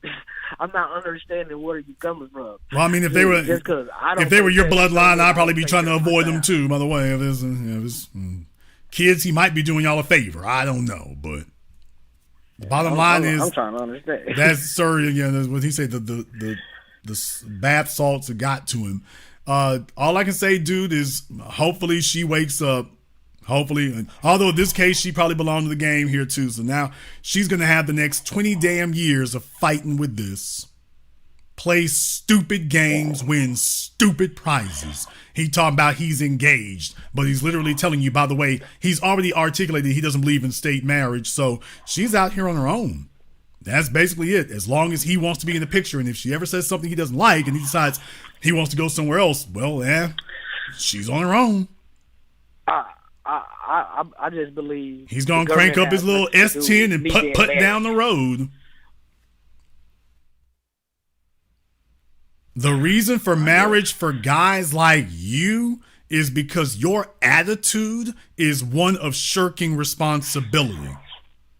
You didn't make her a wife first. If she wasn't worthy of having your name, how the hell was she worthy of having your child? I never said she wasn't worthy. I said no, your actions do. The government has sir, to your do actions do. Married. Sir, if she's not worthy of, if you don't trust her to carry your name, sir, if you don't trust her to carry your name, why in the hell did you trust her to carry your child? I never said I didn't trust her to carry my name. Yes, sir, your actions do. Your actions do. Your actions say you don't. You got her pregnant and you still shuffling your feet about marrying. Okay, sir, it's not about trusting. No, sir, it's not about trusting government. You just articulated you don't trust her. Because if you did, why is she the child of your mother of your child before she could become your wife? You obviously don't trust her. No, it's not that. I'm not ready to get married. Okay, but you're ready to have a child with someone that you don't trust to get married to. No, that happened in the middle of having sex. Okay, so in other words, you already said you didn't want to have a child, so there you are. Sir, you said you didn't want to have a child, and there you are, which means that you're not interested in having a marriage either. Oh no, I never said I didn't want to have children. Okay, you said it was unplanned. You literally said it was unplanned. You said it was an accident. It was unplanned. You said it was an accident, sir. Yeah, it was unplanned. Sir, you said it was an accident. Unplanned. You said it was an accident. Yeah, it was unplanned. Okay, that means you did not want to do it. No, that didn't make that. So you mean you wanted to do something that was unplanned? No, shit happens. You could plan a trip and you don't follow the whole plan of your trip. Where's your dad? You might come into Where's your dad? Oh, goofy Waldo Faldo nigga, where's your dad? My dad passed. How many kids did he have? 2. By how many women? 1. We need to check the DNA on that. We need to check the DNA on that. Sir, I come from a family based. Like I said, I don't. You come from a family based. So, was your dad married to your mom? Yeah. Was she married to your mom before she had children or after? I don't know. I wasn't around. Sir, you know full damn well what year they got married in and what year you were born. Both of those are public record. I mean, yeah, they were married before I was born. Okay, that's interesting. It's interesting. So you just sat here and lied again. Either that or you don't know the definition of family. So let me get this straight. Your daddy didn't make you a bastard, but you made your child one. How is that? My child has my last name. Sir, if you are not married to the mother, your child, sir, if you're not married to the mother, your child is a bastard. That's your definition of that. No, sir, that's the definition of it. You don't get to come along here with a fifth of gin and some Sherm in your pocket and talk about you're going to define what family is here. You can't even define what an interstate or a toll road is. Literally. This guy right here is going to act like he's going to be some social engineer.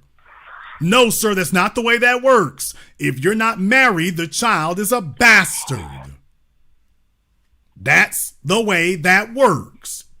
Your father allegedly, and I don't believe that for a damn second, he claimed his daddy didn't make no bastards. Man, the apples don't roll too far from the nut house tree in his part of Houston. But no, sir, if you had a child and you ain't married, that's a bastard. And that's even worse for you. You come from that group of individuals who you've given your children a lesser life than you had. You had a mother and father legally married with the precedent that sets and the commitment that sets. And meanwhile, your kids out here freestyling. No, because my child in the room sleep. Your child is legally a bastard, sir, with all the lack of rights that I that don't give a damn what the entails. government say my child is. Sir, you can't that's my you whole can't point. I don't care enforce about anything government. on your own, dummy. It does matter what the government says because you are not a government unto yourself. You are subject to the laws of the city, state, and nation, whether you wish to be or not. Did you not know that, Simple Simon? There are things that bastard children are not entitled to. There's a reason we have the word entitled. Root, title. Something that you have a right to. But there are things that bastards don't have a right to. On account of the fact that the father has never gone to officially claim this child as his. Within the union of a marriage and everything that that entails. There's a reason for that. The reason why you document your kids and you don't sit up here living like you got your kids out of a trash bag is because if anyone ever attempts to dispute your property or titles or ownership or assets, it's not in dispute when the child's not a bastard.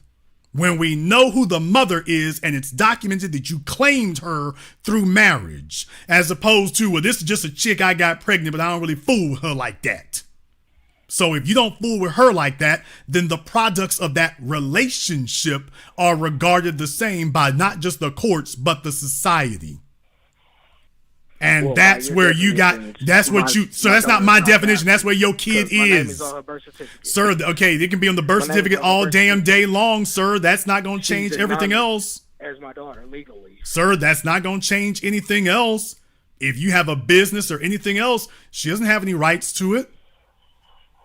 Somebody else I have can, a will. sir, somebody else Give can, it to her. sir, somebody else can dispute it.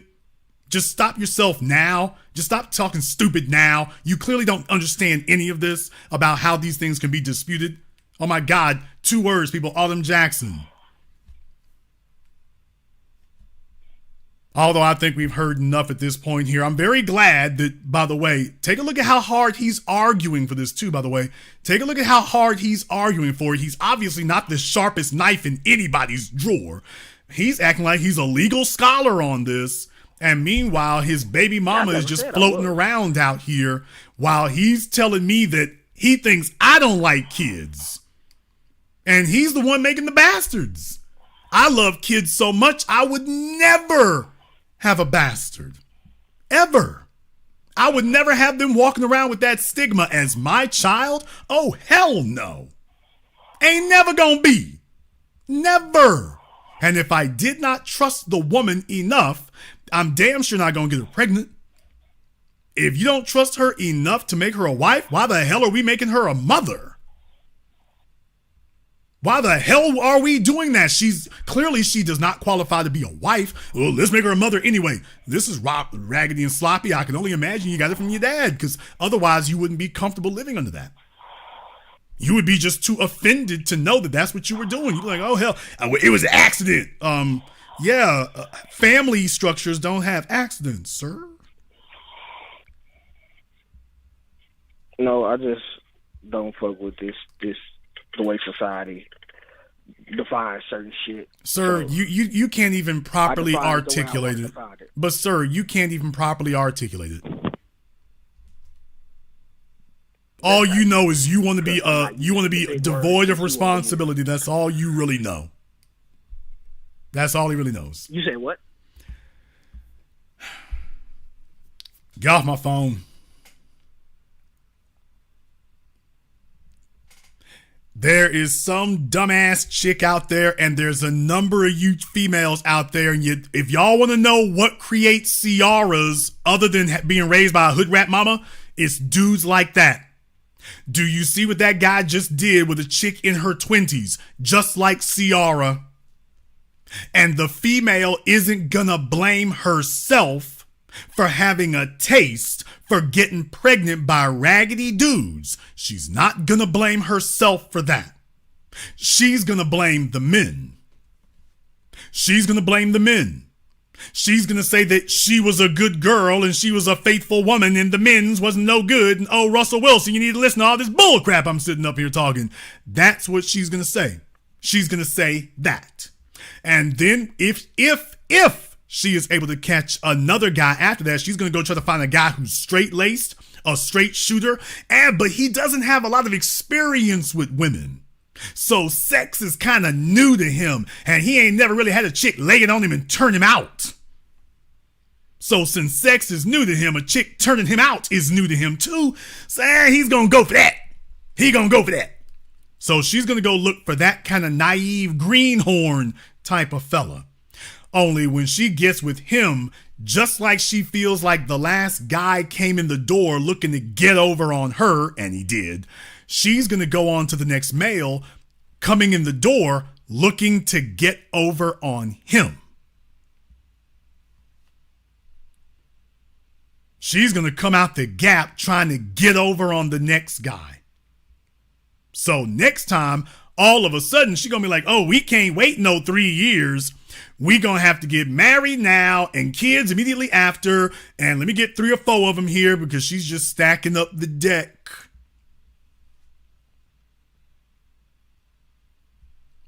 Just stacking up the deck. Fella won't even see he's getting put behind the 8 ball.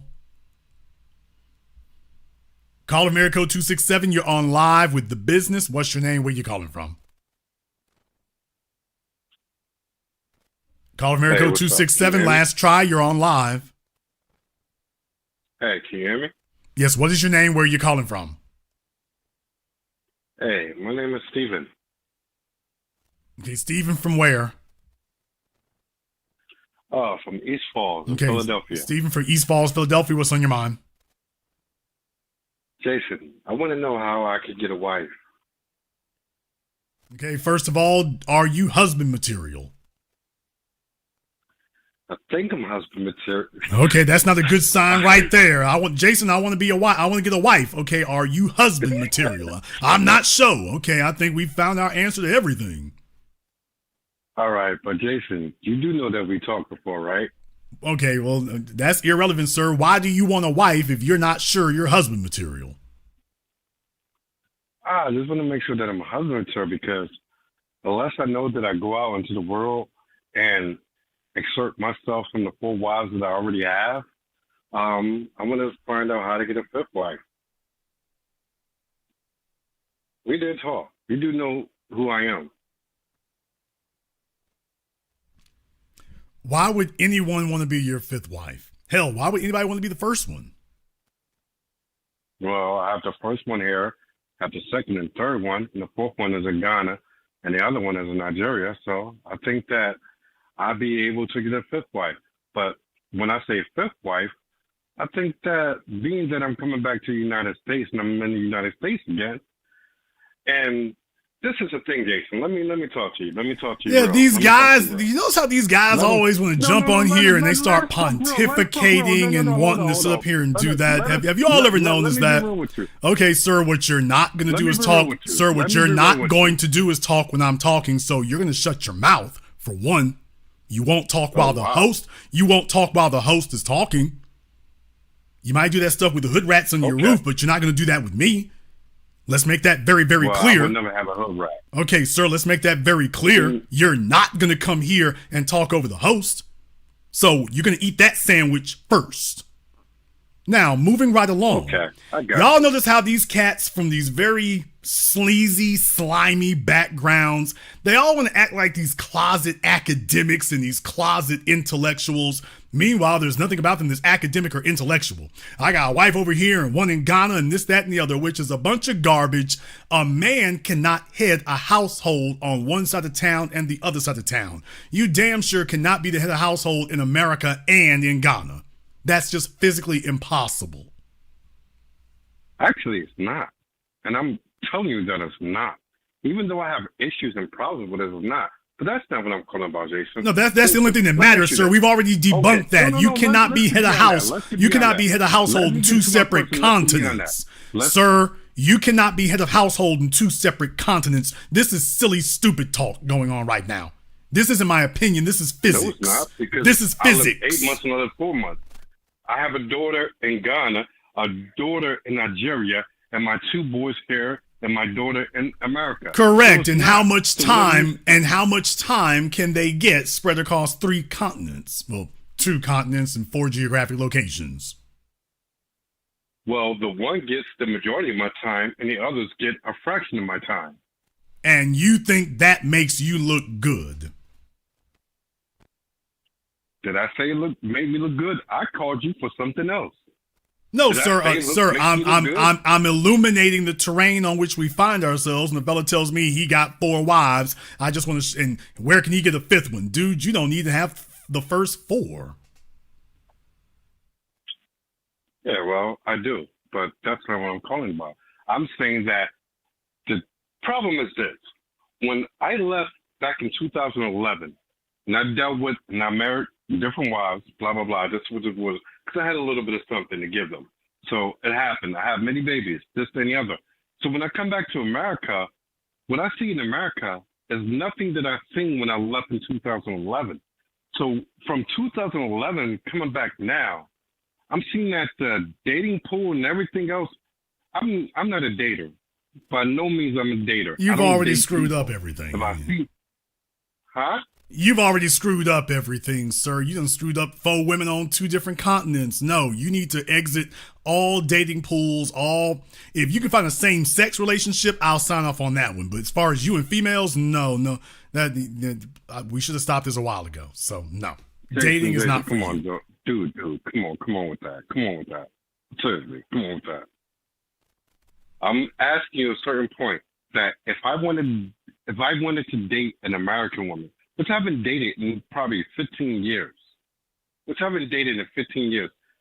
don't want to marry nobody else. I don't want to marry another American woman. What I'm saying is when I come back to America, I see that everything is out of whack from which I used to see it 15 years ago. So now I'm still young. I'm still in my mid-40s, 45, 6-pack, everything.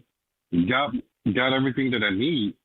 And I'm just looking at life like, oh, wow, these women are very different. But the only thing that I want, I guess you could call a concubine, is I don't want anything else. Because I already have enough on my plate. I don't want anything else. A concubine is all that I want.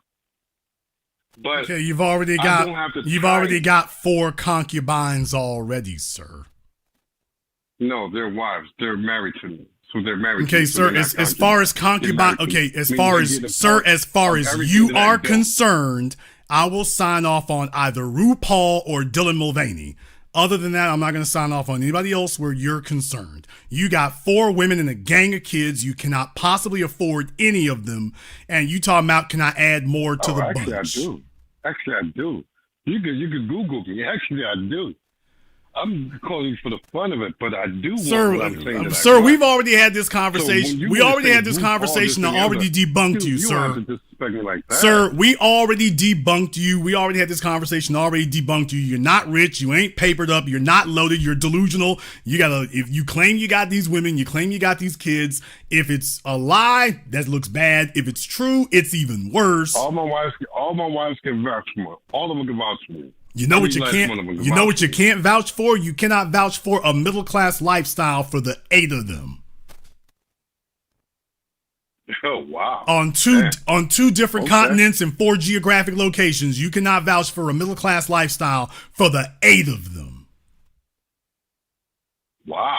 Wow! Yes, wow. Really trashy. Wow. Yes, that's a really trashy life to live. And then he talking about he wants a concubine, dude. You ain't taking you can't handle the business, the mess you've gotten yourself into now. You worry about concubines. Why don't you worry about high school graduation for those kids? You still trying to sit up here and be sexually active. You need to be socially and economically active, not sexually. You don't need a concubine. You need to worry about those kids But getting I'm to already college. that. I'm already that. I don't know. You might not believe that, but I'm already that. So I already got that part together. If you had it sir, if you had it together, then you wouldn't be on the phone. The reason I already told you the reason I'm not on the phone. Part for entertainment, part for what I really do want. I don't want to go out there and search for nobody. My life is too busy. I have kids, I have wives, I have everything, I have business. Sir, no woman with any sense wants to be your fifth wheel. Do you know that? Sir, I'm hosting my program. No woman with any sense wants to be your fifth wheel. Do you know that celebrities are the one who bring the mic? Okay, look here, tether boy. You've been warned about trying to talk over the host. No female who's got 2 brain cells wants to be your janky ass gutter trash concubine fifth wheel. Nobody wants to be that. There's nobody out here who's ever called me up and said, Jason, I want to be the 4th baby mama. Well, he says they wives. Don't fool yourself, this clown ass nigga. There's no female who wants to be the 5th baby mama among 4, 5, or 6 kids. Ain't no female trying to do that unless she's down and out bummy as hell and ain't got nothing going for herself. That's the only way that would happen. So you get your ass to Skid Row in Los Angeles, see if you can get one of them crackheads up from under one of those roofing sheet tarps and see if she's available. Other than that, no. There's no college student who's sitting there in class saying, damn, forget them single men who can take care of me. What I really need is a broke, faking ass, crypto bros, scamming Nigerian dude with a woman in Ghana and a woman in Nigeria and a couple of women over here. That's what I really need. I really need that. No, there's no female fantasizing about being with you. No, there isn't. These lying ass, scamming ass niggas sitting up here. And let me tell y'all folks from Africa, y'all got to get these clown ass niggas cleaned up. Y'all folks from Africa and stuff, you talking about immigrating over here? No, you need to get back over there and get these clown ass niggas cleaned up. Y'all got to clean the floor of this mess going on here. Sitting up here talking about cultural heritage and polygamy. These are your polygamists right here. Y'all need to come get this cleaned up. Don't tell me about Pan-Africanism and this sitting right here. No, you got to get this garbage right here swept up. Y'all got a bunch of mess in the way right here. This dude here is contaminating the damn landscape everywhere he goes. He's like a great big garbage truck that drops off trash, not picks it up. On 2 continents now. 2 continents. International passport losing. But boy, hey, I like to know I can get another one right here. What you can do is take a damn hike. What the hell? You want help from me? You want advice from me for what? Jason, can you tell me how I can get a chick to get with my bum nigga program? No, I got advice for her. Baby, run. You can't see this nigga is a mess and a half? What female wants to get to be the 5th wheel in this damn quagmire?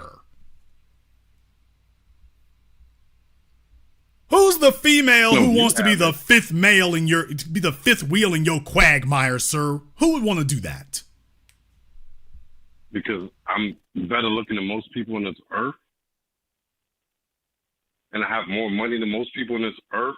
If you want to narrow it down to, then yeah, I think so. I'm just saying, maybe I'm wrong, but I really think so. Africa, hold this L. Africa, United States. Hold this L. How can I hold an L when I never took an L when it comes to relationships? You're a walking L. You're a walking L. You're a walking talking L. Yes, you're a walking L. Let me ask you this, Jason. You don't have no kids, right? You don't have any kids, right? Let me ask you this: if you had kids, if you had a daughter, and you look at the content creators on YouTube, would you look at anybody on all of YouTube and say that I want my daughter to marry that? Because I have 2 daughters. And I can look at YouTube, and I can look at all social media, and I can say that there's no way. I have one daughter who's coming to age and one daughter who's only 2 years old. But I can say that there's no way that I can ever allow my daughter to marry anyone that I've seen as a content creator or anything on YouTube. Sir, but look, sir, who are you to judge anybody? Because I'm better than most people. With 4 hoes on 2 separate continents. Boy, the meth is good in your part of Kenya. That's all I can say. The meth is excellent in your part of Kenya. Because you don't have it. You want to say that, so okay. Say what you want to say. Dude, the fact you're on my phone talking about where the hoes at, that's your proof that you're just delusional. If anybody was taking you up on the offer, you wouldn't be on the phone if anybody was going to take you up on the offer. So, dude, no. I can get a girl right now. I'm sure you can. I'm sure your trick bill on OnlyFans is paid up. No pussy. You have no in-house pussy, but I do. I do. You have no in-house pussy. He's telling you he's got in-house sex, and meanwhile he told you he's got some mail order bride in Nigeria and Ghana while he's telling you it's live-in. Do you hear this clown? Mention the U.S. Just throw that in there. Just throw it in there. Just be there. Just throw it in there. You know what? Ladies, you can line up for this guy here to be a fifth wheel. He's going to give you a lavish lifestyle according to him. No proof required, by the way. Don't worry about that. Look, here's what I want you to do. What you need to do, sir, is the previous caller, you and him need to trade sherms is what y'all need to do. That's what y'all. It's a Friday night. You two need to trade sherms with each other. But what you don't need is to be chasing. You don't need to be chasing a female, except some of our trans women. Now I do recommend some of those for you. But as far as any other biological females, no. Think that I was chasing a woman? No, let's not do that. Call you for how to find a woman when I get many more so than you can ever imagine. That. Y'all, you know, the problem with Nigerian scammer culture is that they scam each other so much that they think that everybody just believes bull crap when they say it. So they're not embarrassed to say patently false and unbelievable things like he's doing right now. They don't believe that. Go do your meth, dude. Get your heroin spoon and go do that. We got other things to do here tonight. But these guys are so used to their Nigerian scamming that they're just, when they just say some unbelievable bull crap, they're just accustomed to the idea where everybody gonna believe it. And where's the proof that they should believe that? Well, there's a reason they should believe that right there. I'm doing right now. So we were there. Now, here on Zoom, whoever it is on Zoom, your room's kind of dark and you don't have your camera pointed at you. So we're going to give you 5 seconds to get that straightened out, or permanent vacation, whichever you choose here. So get the camera pointed at yourself, sir. You're at the bottom of the screen, sir. Let's point it down some more, sir. There you go. All right. There we go. Hello. What's your name? Where you calling from? My name is Najir, Raleigh, North Carolina. How you doing? Okay, Najir and not Raleigh. What's on your mind? I mean, I don't know, man. The last call up was kind of crazy. But how you doing? I had a question for you. Is that all right? So I need a new thing to put on for folks when they say dumb things like this. Sir, time's wasting. What did you want to say? All right, never mind. See you later. Okay, get your drunk ass out of here. All right, let me go ahead and kick him off of here. This is your brain on drugs. It's a Friday night. They are just being stupid. Hey, I'm working over here. Oh, hey, are you there? Are you there? I just said, like, yeah, are you there? Can you hear me? Yeah, I just want to talk about how these women are dumb. That's what I want to talk. Hey, Jason, my name's Najir. I just want to tell you about how dumb these women are. How these women, they don't want a competent, intelligent man. You'll tell me more. You mean a competent, intelligent fellow like you? Yeah. And like the Nigerian scammer I just got off the phone with? Yeah. And like the S10 bandit who called before him? Yeah. They don't really be giving us real men a chance. They don't want to come into our leadership. He's wearing a hoodie in the middle of the damn night. Will someone please explain to me where in the hell he lives that he needs to wear a hoodie in the middle of the night? There's nowhere in North America that the sun is still up. He's indoors, so unless he hasn't paid the electric bill, well, please explain to me why he is all bundled up like that. He's indoors in the middle of the night in wintertime, bundled up.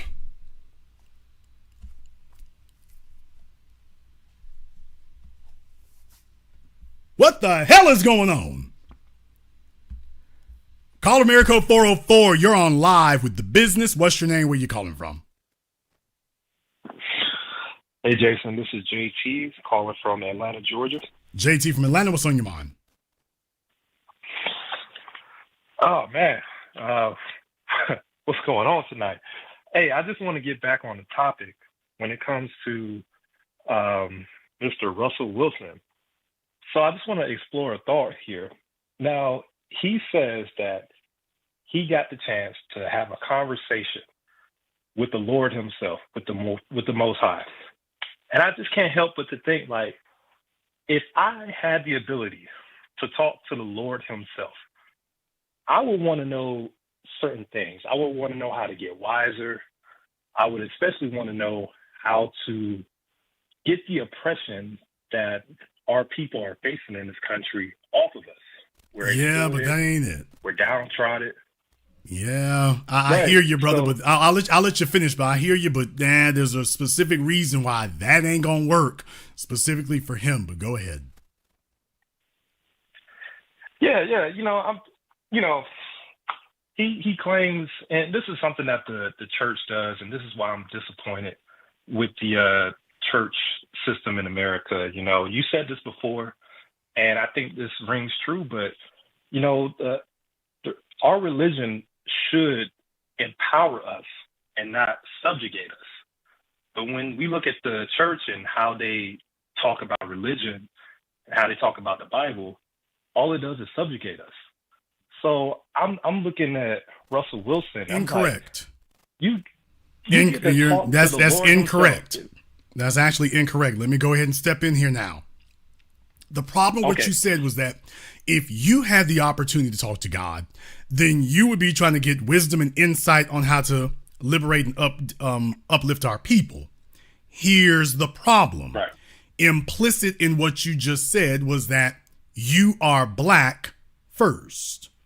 Well, Russell Wilson does not identify as black first.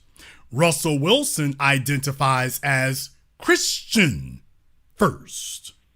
Therefore, in Russell Wilson's mind, and his father taught him this, but in Russell Wilson's mind, he has more in common with Speaker of the House Mike Johnson or some white racist who identifies as Christian than he does with an honest black person who doesn't. Now, that's the part you need to wrap around your head and just accept. He does not see the world the way you do, and his quote-unquote success in the NFL, why he sees that as incontrovertible evidence that his Christian first perspective is correct. Why? Take a look at where he is and take a look at where you are. Why? Clearly, God has spoken. Clearly it is. So when you think about it in those terms, yeah, he's all in. He's just not all in on what you're talking about. You're talking about identifying as black first, and this is a man who doesn't, nor does he have any desire to. He thinks the white folk love him. Just ask Marshawn Lynch. Ask him. Russell thinks the white folk love him, and he's going to keep thinking that for about one more season.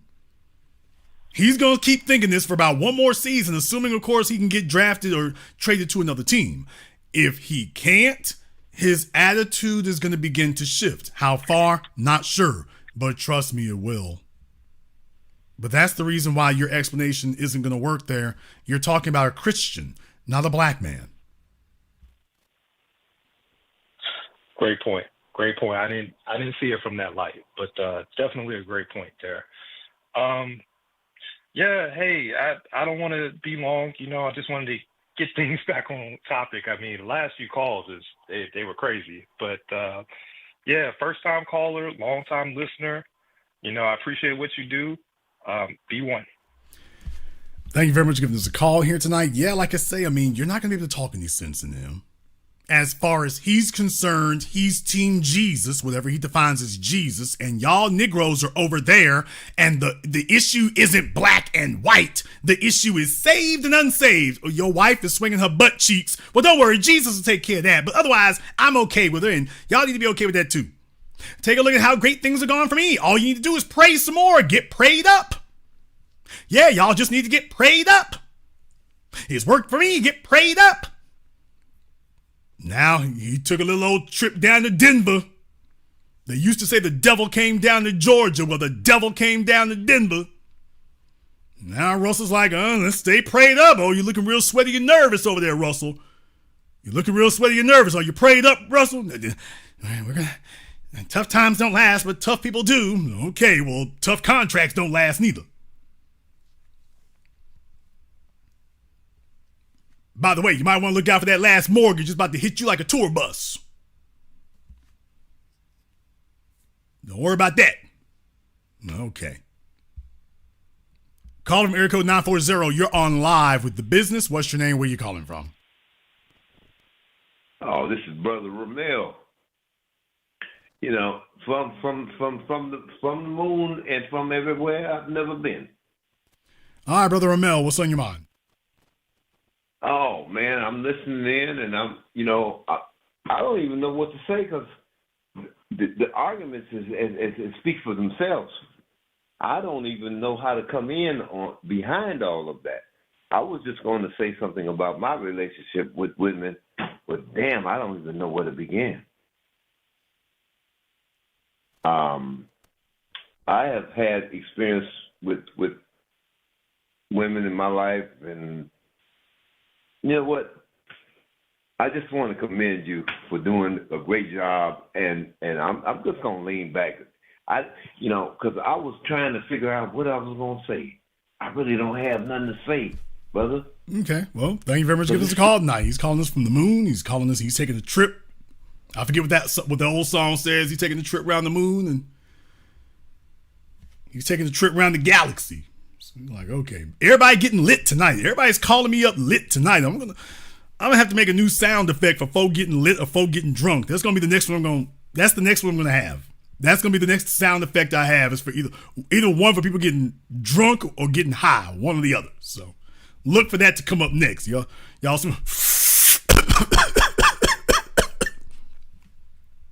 And then you hear like a phone dialing. Da, da, da, da, da. Then that'll be the next one. They get drunk, they get high, and then they look around to see if there's anybody broadcasting live anywhere. And they're like, oh, there's Jason. There's an audience of thousands. All right, let the liquor lead me. Let the liquor lead me. Sit back, smile, and dial. Caller, you're on live from Houston, Texas. Yes, Jason, the Hennessy told me to call you up. The yak told me to dial.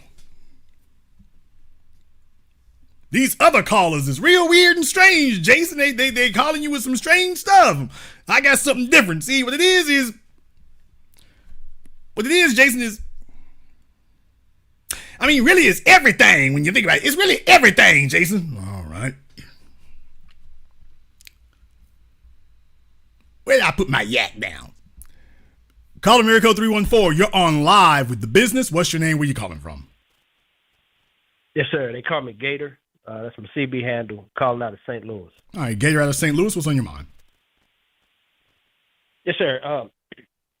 You had a program back in 2019 with the Curry lady, and it led me to look at his father, Dale Curry, and in that situation, it looks to me like back in his playing days, he might have got caught doing something, a lot of different women in different states, and that gave his wife control back of the relationship. whether it be could have been through divorce. She could have took half his money back then, but allowing her to leave the relationship, which in turn look at her son and the way that he's raised. I think you're almost right. I think you're almost right there. You're almost. I think the element that would be missing there is Stephen would have witnessed this. So what if mom has relatively little to do with it? What if it's Russell witnessed this and for whatever reason he's taken sides against his dad in that regard, and he's been living his life in such a way as to prove that he's quote unquote better than his dad? Dad would be a two-timer. Dad would give up on her. Dad would run out on the kids, or dad would lose his focus. Dad would break up the home. I would never do that. No matter how bad it gets, no matter how difficult it gets, no matter how humiliating, degrading, embarrassing, I'm going to prove I'm better than him. I'm going to stick by my woman no matter what. As long as she is still here in this bed in the morning, I'm going to stick by her. Now, wouldn't that be radically different from perhaps his perception of what his father did? I don't know if it makes it right. It surely doesn't make it right with the example of his woman and what she displays in front of national news and social media. I mean, it's a small price. Once you're in it, brother, you married to the game. For a lot of these fellas, brother, once they in it, they married to the game. They're married to the game. Yeah. They're married That's to why it. you're the black authority, sir. So just understand that's his authority. perspective on it. And, you know, I mean, you raise a very good point about Stefan's father. You raise a very good point about that. And it is my assertion, and I've talked about this before, as you know, that's my assertion that plays a heavy factor in it. You haven't heard anything like that about Stefan. Even with Ronnie Rose, the famous incident with Ronnie Rose. This man went out of his way not to make no eye contact with her. The whole world saw her. The only person that we think didn't see her was Stefan. Think about that for a few moments. That's interesting. He went out of his way to do that. And what I'm saying is, wow, there must be a hell of a strong motivating factor to get you to do that. So consistently, you haven't heard anything about him, seen anything about him. Now we see what the hell he married, but you don't see it from him. So what's motivating him to keep doing this despite what we've seen? Sure. I think there's a strong argument to be made. Thank you very much for giving us a call tonight. I think there's a strong argument to be made. I think there's a strong argument to be made. If that's his motivation, he's going to stick by Aisha. If he don't just come home with her having a freak off with 3 dudes from the Lakers, then he's not going to leave her. I mean, if he don't just come home and find her having a freak off with the mailman, the vacuum cleaner salesman, and the 3rd grade teacher, if she's off work, if he don't come home and just find that on the couch when he opened up the doors, oh snap! You know, if he doesn't see that, he's gonna sit still. He's not going anywhere. He's gonna sit still. So in their case, she's gonna have to leave. In Russell Wilson's case, I think there's a possibility he could leave because he did get divorced once already. There's a possibility he could leave, but Stephen and Aisha, oh no, she gonna have to leave unless something just really drastic happens. Call from area code 630. You're on live with the business. What's your name? Where you calling from? Hi, Jason. It's Nick from Chicago. Nick from Chicago. What's on your mind? Yeah, 2 things. One, to clear up the air, and then I had a question. For the guy that half trolled you and half whatever was talking about the 4 wives and so many different locations, I really didn't believe him. But in the case that he is accurate, I know several people like that, and they make guys like that look bad. I intend to have multiple myself, and if anybody is serious about it, they need to have them all in the same house. If you're in the same location, you cannot have children and raise them the Nick Cannon way or whoever else, because if you're having them in different locations, that's these children didn't ask to be here. You doing whatever you're doing, that's just not right for them. They need to be raised under. That's going to be problematic. That's going to be problematic no matter what. You cannot escape the purpose of marriage. The purpose of marriage is continuity of bloodlines. You can't escape that. So this freewheeling idea that we're going to turn multiple girlfriends into multiple wives, that doesn't work. When you take a look at the origin of these things, what was mankind doing back then? He didn't have planes and trains and automobiles and skyscrapers. They were generally nomadic agrarian people. That was a very simple, uncomplicated life. We live in a not so simple, complex world. Those things, polygamy and polyamory, that's obsolete. It's obsolete because your woman isn't dependent on you the way she would be in the sub-Saharan or in the Arabian desert or in the South American jungle. Her survival is no longer based primarily on who's got the strongest back and the strongest hands. Her survival now is a given. I can't even say it's dependent. It's a given. I've been saying this to you all now for weeks to get you all up to speed about that. We have too many social systems in place that replace men. They are not dependent on a man for their survival the way they used to be. But you guys are not updating your files to keep up with that reality. You're thinking like second century men, but you're talking to 21st century women. And you're trying to get them to get back in this pigeonhole of the second century. So you'll have freewheeling sexual access. Nick, explain to me, what is the benefit to you of having more than one wife? Not more than one girlfriend, more than one wife. What's the benefit? I wouldn't say it's a benefit to have one wife in general. Okay, then why do we want more? Of the children. Okay, then why are we discussing? Well, I'd like to have more than one. What's the benefit that you're looking for that makes you would like to have it? Well, if there's anything that I would like to do when I've explored that, it's either I would have multiple girlfriends, or in the case that I do get married, that's because I want to have children.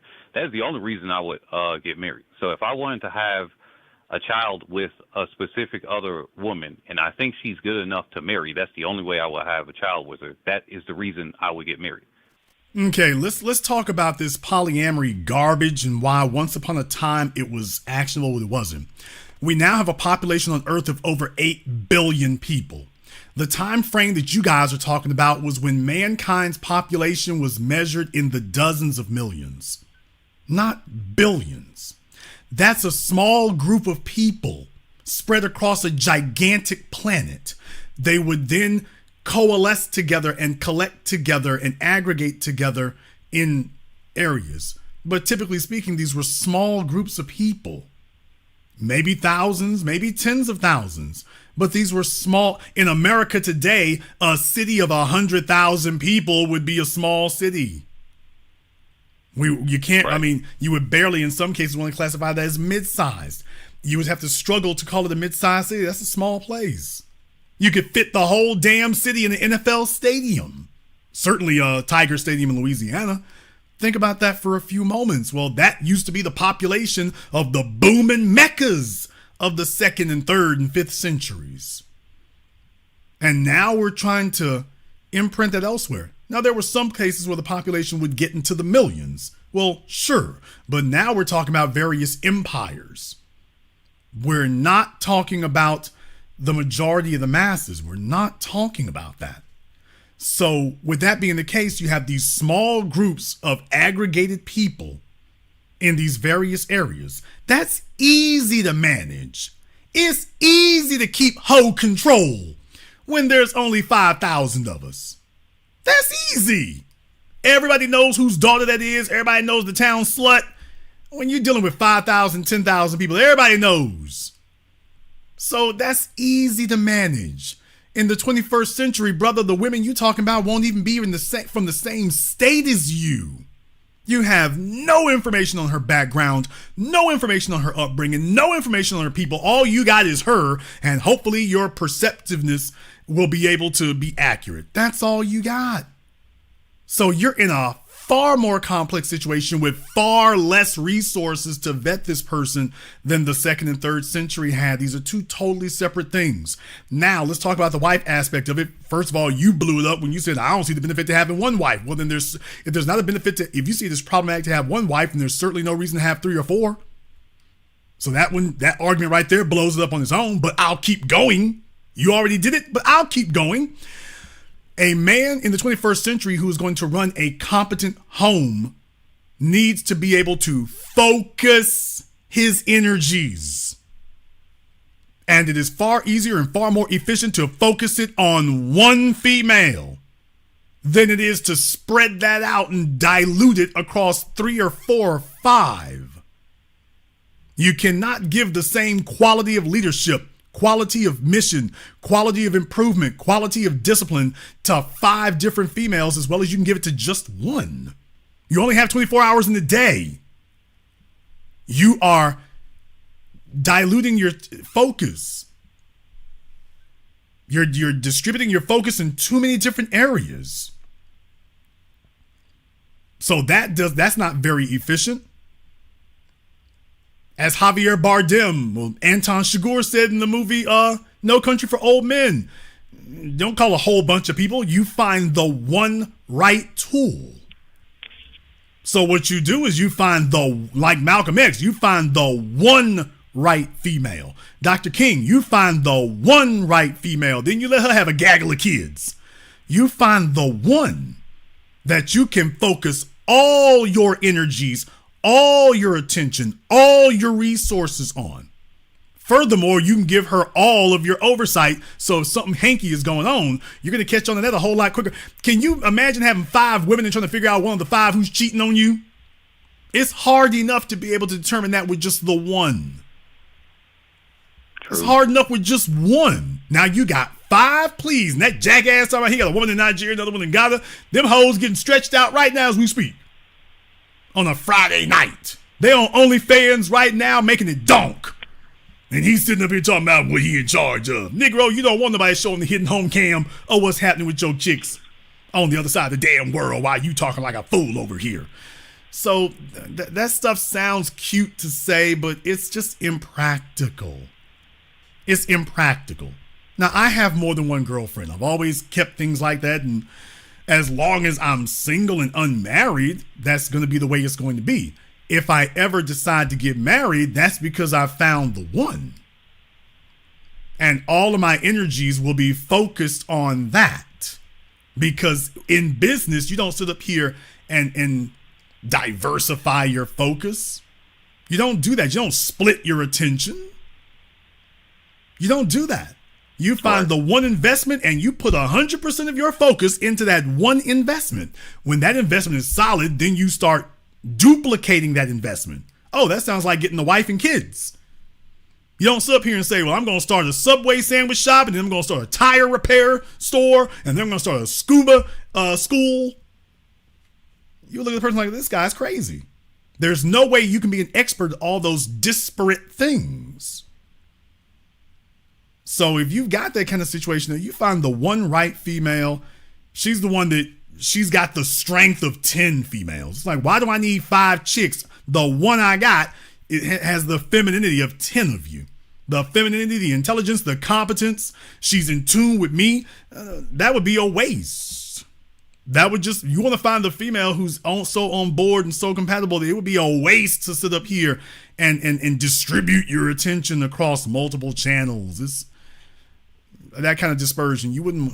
That's what you're really looking for. That's what every man is really looking for. The problem is that most men tend to be simple and basic, and thus they are one-track minded. And they're looking for a female who know how to throw them butt cheeks. And everything else is considered to be a necessary evil. As opposed to, okay, if you're a man who has an agenda, and first and foremost, you saying sex is a given, how compatible is this woman with my agenda? that I'm doing, that I'm building. How compatible is she with that? Most men don't. Most men today don't act that way, don't operate that way, don't think that way. They're just trying to maximize their sexual options. And that's fine for a single male. That is not fine for a man who is ready to move on to establishing his genetic legacy. You need the one female. Last but not least, let me tell y'all something right now, brother. You old enough to have had a bunch of girlfriends by now, Nick. You've had a bunch of them. Yeah. This is not the second damn century. You get 5 women, you can't make them 5 stay with you. Now you see how hard it is to hold on to just one. Now you're going to sit up here and get 5 and think, okay, I couldn't hold down when I used to just date one female, couldn't hold that down. I get 5 of them. Don't worry, this work a whole lot better. What are we talking about here? It's hard to satisfy one female. You think you're going to keep 5 of them satisfied? And I don't mean sexually. Even if you are that dude, even if you're that dude, do you realize how hard it's going to be to keep 4 or 5 of them with their little piece? A woman always wants more.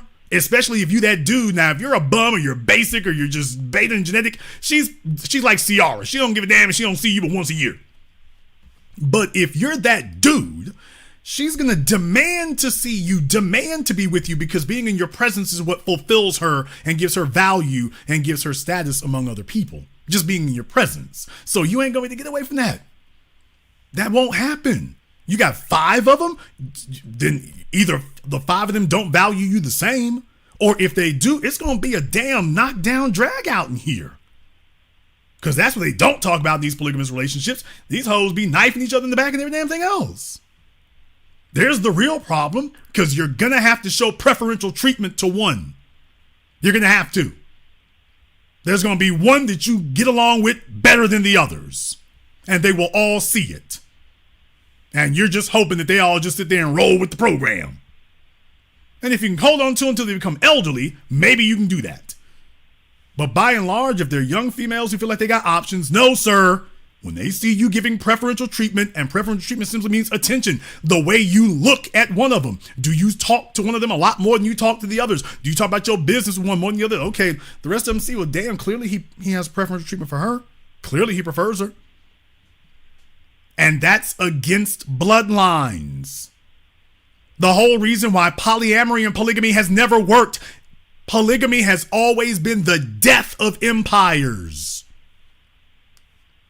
Because eventually one of your side chicks is going to decide that her children will not have an inheritance. And now it's going to be paramount that they knock your kids off. Whoever your kids are, by the favorite chick, we coming for them. Because otherwise we get nothing. So that's it. Polygamy has always been the death of empires. So the only way polygamy works is if you're a man who ain't got nothing. Couldn't you counter that with a trust fund, though? Because I look at the Rothschilds and how they have that so-called family bank.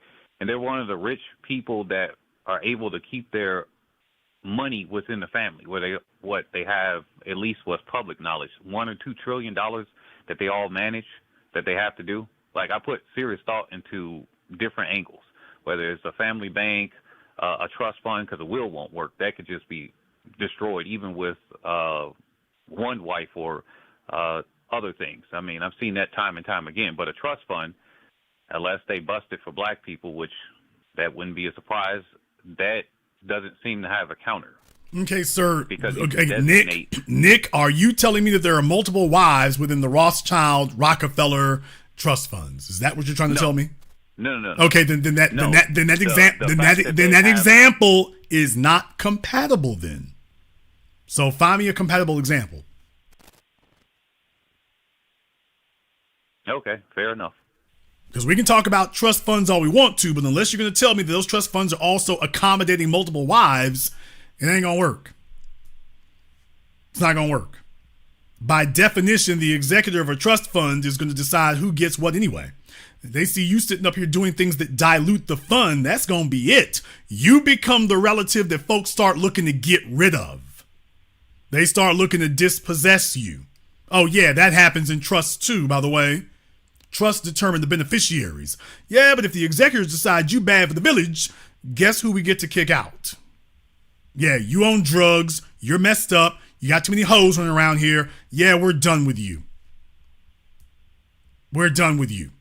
And that's the way that works. So no, sir, a trust is not going to be a permanent, is not going to be some permanent ticket to ride. By the very definition, a trust is set up to prevent that kind of thing, correct? Man, it's true. A trust is set up to preserve the wealth. Well, if he's sitting up here diluting it by bringing in a bunch of chicks, well, he's going to destroy the wealth. Yeah, we might want to go ahead and set him somewhere else. But I dare you to show me a trust fund that survived a century that allows polygamy. I'll wait for that one. You can show me some churches, but that's not a trust fund. I will actually do some research on that, and I'll have one more comment on this and then that question. But you got me thinking on that one. Like I said, the only way that I would get married in the beginning, I wouldn't allow any woman around me at this time after some mistakes before that is not on my program.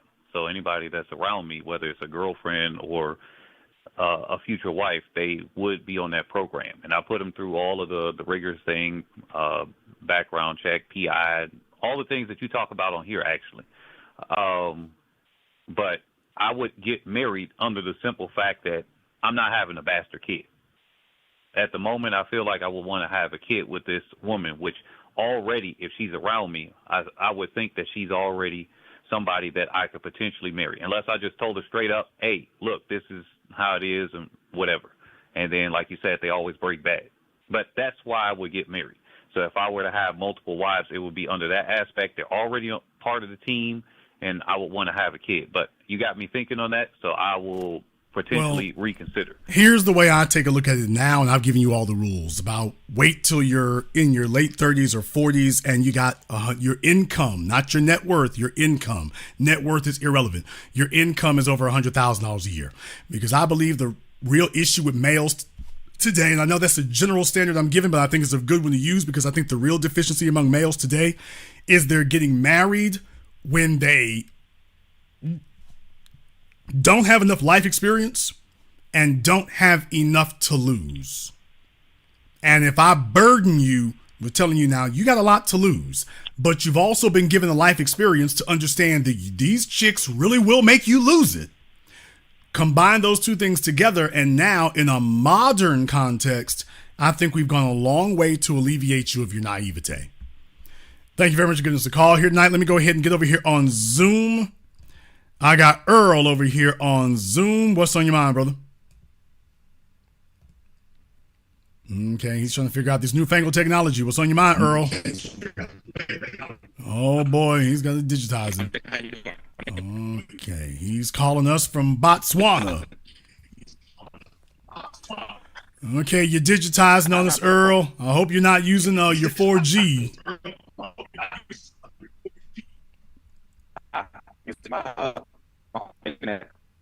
Okay, folks, I'm not sure what's going on there, but Earl is digitizing. I'm not sure if you're using Wi-Fi or something, but if you are, you're probably going to get closer to your router or something.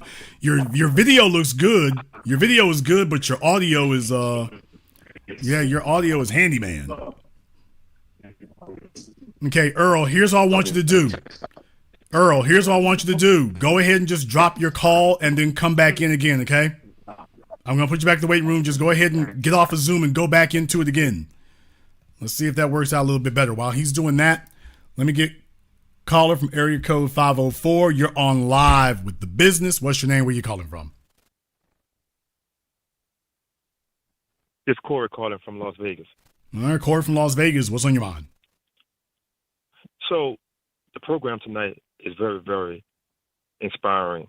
I ran into a snag this week, and my son is 30 years old, and he moved to Houston, and he's in the field of school teaching, right? So I told him, I said, look, man, before you go to Houston, I said, once you get licensed to be a licensed teacher, so that you go there with some paper in your hand, you know. Well, he didn't listen to me. So he met this girl. I'll tell you one thing right there. And for those of you who have kids, and I've been doing this in some cases longer than y'all had kids, don't. Right. The way you said that was a license for him to ignore you. Hey, why don't you? And I understand that as your kids have gotten older, in some cases y'all get real reluctant to sound like you're telling them what to do. But no, and when it comes to making decisions like that, it's like, yeah, this ain't really a suggestion. You need to X, Y, Z. This is what you need to do. And I'm not suggesting it. This is what you need to do. Otherwise, this is what's going to happen here. And if you don't, you're going to be on your own. Right. And so, not to cut you off, Jason, but I gave him the game plan. I said, hey, man, this is what you need to do. Don't do what me and your mama did. Now, you got your degree from Southern, HBCU, perfect. No crime, no criminal record, perfect. No addictions, perfect. You're doing everything good. I said, no, if you want to move to Houston, brothers out there making 120,000 a year, very smart city. I said, go out there with some paper in your hand. You got to be certified. Well, he didn't do that. Hooked up with the school, and the school said it didn't work out. It didn't work out, so they fired him. Right? He calls me. I said, son, I told you what to do. I said, listen, just lay low for a while, find out about being certified. Well, kind of find out, his girlfriend now is 6 months pregnant. So I'm like, oh, well, hold on. She's 6 months pregnant. I said, dude, what are you doing? I told you you can't do that. Well, Dad, I said, no, man. No, you can't do that. So then we kind of find out that she already have a baby that she's not raising. I said, Corey, I said, man, what I taught you? What are you doing? Why are you making these bonehead ass decisions? I said, dude, listen, nothing against what you're trying to do to be a man. But I told you years before you even move, protect your sperm. If you have sex, protect yourself at all costs. One, if she have a child and she allows somebody to make a baby with her and they're not together, they're not married, that's bad signs. I said, go to Houston and be your own man. Get your paper up. None of that. Clearly something was deficient in there. Well, I'm going to tell you what's deficient. This is the deficient. And I hope to all the men listening to me, if you're not in the home with your son or daughter, you're not being effective. Yeah. I don't care how much money or time you spend with your son and daughter. If they don't wake up to you on a consistent basis, you're not being effective. Now, I thought I was effective. Well, let me tell you the part that's usually missing in there. The key ingredient that's usually missing in there, particularly where a son is concerned, your son, and now we're just seeing the proof of it, he was not afraid to shame you or disappoint you. Of course. Jason, I came to the realization that that's what it is. He didn't give a damn about anything that I shared with him. Now, unfortunately, me and his mama divorced, and he came to live with me from 9th grade to 12th grade. So every morning we would talk. When I drive him to school or to the streetcar, when I was in New Orleans, I gave him this talk, and he kept it good. Now, I don't know what transpired and for him not to come clean about his pregnancy with this girl who already have a child. Yeah, I told him that he was. That's pretty. I'm from Shreveport, so we're both from Louisiana. I mean, I can tell you, brother. I mean, that's classic Freud right there. Look to the mom. Well, hold on. Well, the mom remarried after me. She did, and I told him not to get involved in his mom and her husband relationship. He did. Yeah, but he got involved. Here's the issue. Go ahead. He doesn't have to get involved in their relationship. Children are going to follow your example, not your advice. And that's the reason why, if you like to smoke, and I'm talking about cigarettes, not even drugs, that's not going to be like for me and my family, we don't drink. So for me, seeing a beer can in a refrigerator is, like seeing a brick in a refrigerator. It's like seeing a dead rat in a refrigerator. It doesn't belong, or seeing a bottle of motor oil in a refrigerator. It doesn't belong there. Now, I don't give a bunch of people grief who do drink and stuff like that when they go to the houses. I don't give grief about it. But to me, it's like having a container of gasoline in a refrigerator. To me, it's a foreign thing to see. That's how you want things to be with your children, so that when they go into the world, your daughter is not at the twerk off, because that's a jarring thing to her. She wasn't in that environment. She hasn't spent no time around it. She hasn't seen it. And anybody who tries to put her into it, she's like, hey, this is new and I'm not really comfortable here. I'd be more comfortable leaving. But if you have a child who's raised by somebody or exposes them to that, then when it's time for them to start exploring and what psychologists call establishing independence, then don't be surprised if that's the area that they start exposing themselves to first, because they've had some prior exposure at a lower level, and over time it's at a higher level. So if I had to start in a direction, that would be the one I would start in. Somebody gave him a cavalier attitude despite what you were saying. So the real problem becomes, what if we're getting conflicting advice, conflicting information? Well, let me tell you how genius you are. Me and his mother had a talk when she called me to come pick up Corey, and I gave her one option. I said, if I come get him, he's not coming back till he's 18, because whatever you were doing when we were split raising him, I have to get that out of him. And you will interrupt that if you come back. So if you're giving him to me, I got to keep him until he finished high school. She agreed. Went to college, finished college, started doing his thing. Now, this girl that he's hooked up with, funny thing, he never brought it to my attention.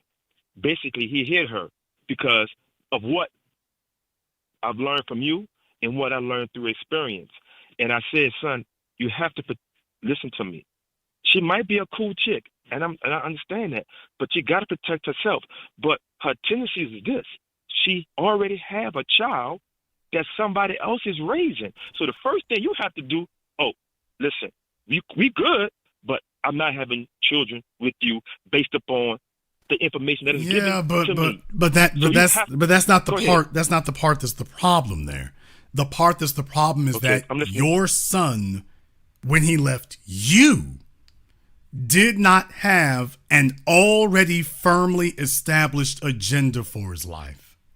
The reason why Venus and Serena Williams did not get pregnant is because there was already a firmly established agenda. Tiger Woods, same thing. He done slept with hella chicks, only had kids with one. Well, yeah, because there's a firmly established program in place. So I submit to you that I don't think it was in your intention, and I think it was an oversight, but obviously the fact that he left and was trying to figure out what to do and stuff, the more of a firmly established agenda that they have, the less likely that these other irrelevant things are to intrude and become the most prominent things. Because if he was already firmly like, hey, Dad, I'm going to be the greatest or excellent at XYZ, he wouldn't let a chick or sex interrupt that in any way, shape, form, or fashion. Very clearly, he was very shaky about that and very unsure, and he's just kind of loafing his way through. That it becomes very easy to acquiesce to getting some young gal pregnant, despite whatever lack of quality she has, when you're very unsure what you want to do with your life. I'll let you have the last word. So the reason why I'm calling is because he's 30. So the conversations that we would have will be the conversation I'm having with you now about his sexual preference or whatever he want to do, but also building towards being a great school teacher and coach that he aspired to do. Well, that's what you want to do? Okay, son, that's fine. I wouldn't do that, but that's your thing. That's your thing. But, to do this at 30, it's like a slap in my damn face, man. What all these conversations was about? Because now the conversations were bad before now. And you didn't have. He's 30 now, so it's kind of really water under the bridge. But It's kind of really water under the bridge, but the issue is his father was too accepting. His son had very basic, very mediocre goals in life. He had very mediocre aspirations. And what you've got is a mediocre son with mediocre aspirations, with a mediocre chick. And a mediocre decision making. Then that's the issue is the father did not insist, basketball coach, I think we can do better than that. You're my son. We can do better than that. That's true. It didn't take, brother. It's just you're coming back to me giving me this report. It didn't take. So at this point here, the real goal now would be to prevent him from blowing out more kids. I mean, if he wants to marry old girl, I guess he can at this point because the train has left the station. But if he's not, the goal is to prevent him from having more kids. So you gonna marry the girl? He doesn't know. I asked him, are you gonna marry her? I asked the test and said, son, you marrying this girl tomorrow, right? I don't hear nothing. Yeah, there you go. All I hear is stuttering. That's what I meant. Like everything else, he's not sure. So he just got her pregnant. Well, we was there in bed. And so, I mean, look, the problem with being a mediocre basic man is that you don't see 10 years down the road. You're not looking 5 years down the road. Mediocre, basic, average dudes are only looking at today.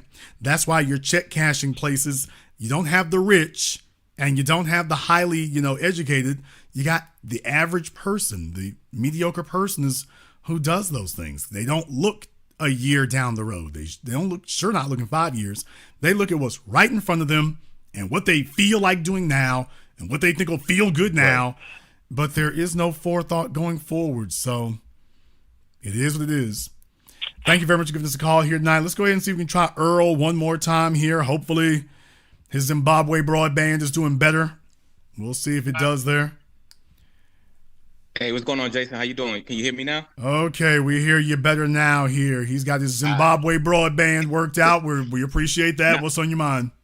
Now, what it is when I listen to your show, I play it on my Sonos all throughout the house. So everybody listens to it at the same time and was hooked up to it.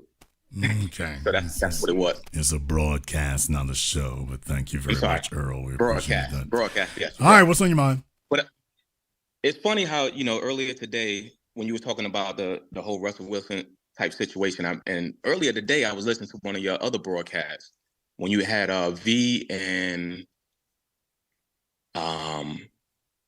what's her name? It was V and start with Karen was on there. Oh yes, my good friends V and Karen. Yes. Yep.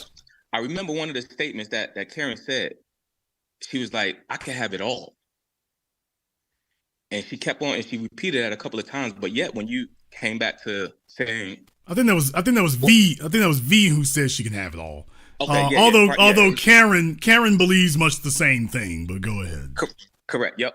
So then when it comes to that, it just reminded me when you were talking about Ciara and everything else like that, and the way that a lot of women think and move is they think they can have it all. So that's what the situation is. So that's the reason why, women such as them at this late stage in the game, they're like, oh, you know what? I want to make sure that I have it all. So I'm going to 90 seconds. I'm gonna have this kid later on in life, just so that I can make sure later on I'm gonna have it all. Yeah, so I mean, after that bag. They understand that in the case of guys like Russell Wilson, Stephen Curry, and men of that mindset, even if they don't stick around for the marriage, they'll stick around for the kids. In Russell's case, he's already shown you that's a weakness. As soon as he told you the story about baby Future, I mean, think about that for a few moments, sir. You know it's animosity and the gap from a dude named Future, and you run around literally with calling this kid Future. I'm like, in your house, this is uncomfortable. And he told you how easily he accepted that, only because he crawled up in my lap, and that's when I knew. And what I'm saying is, to guys who are naive in that way, females understand how to weaponize helpless babies against them.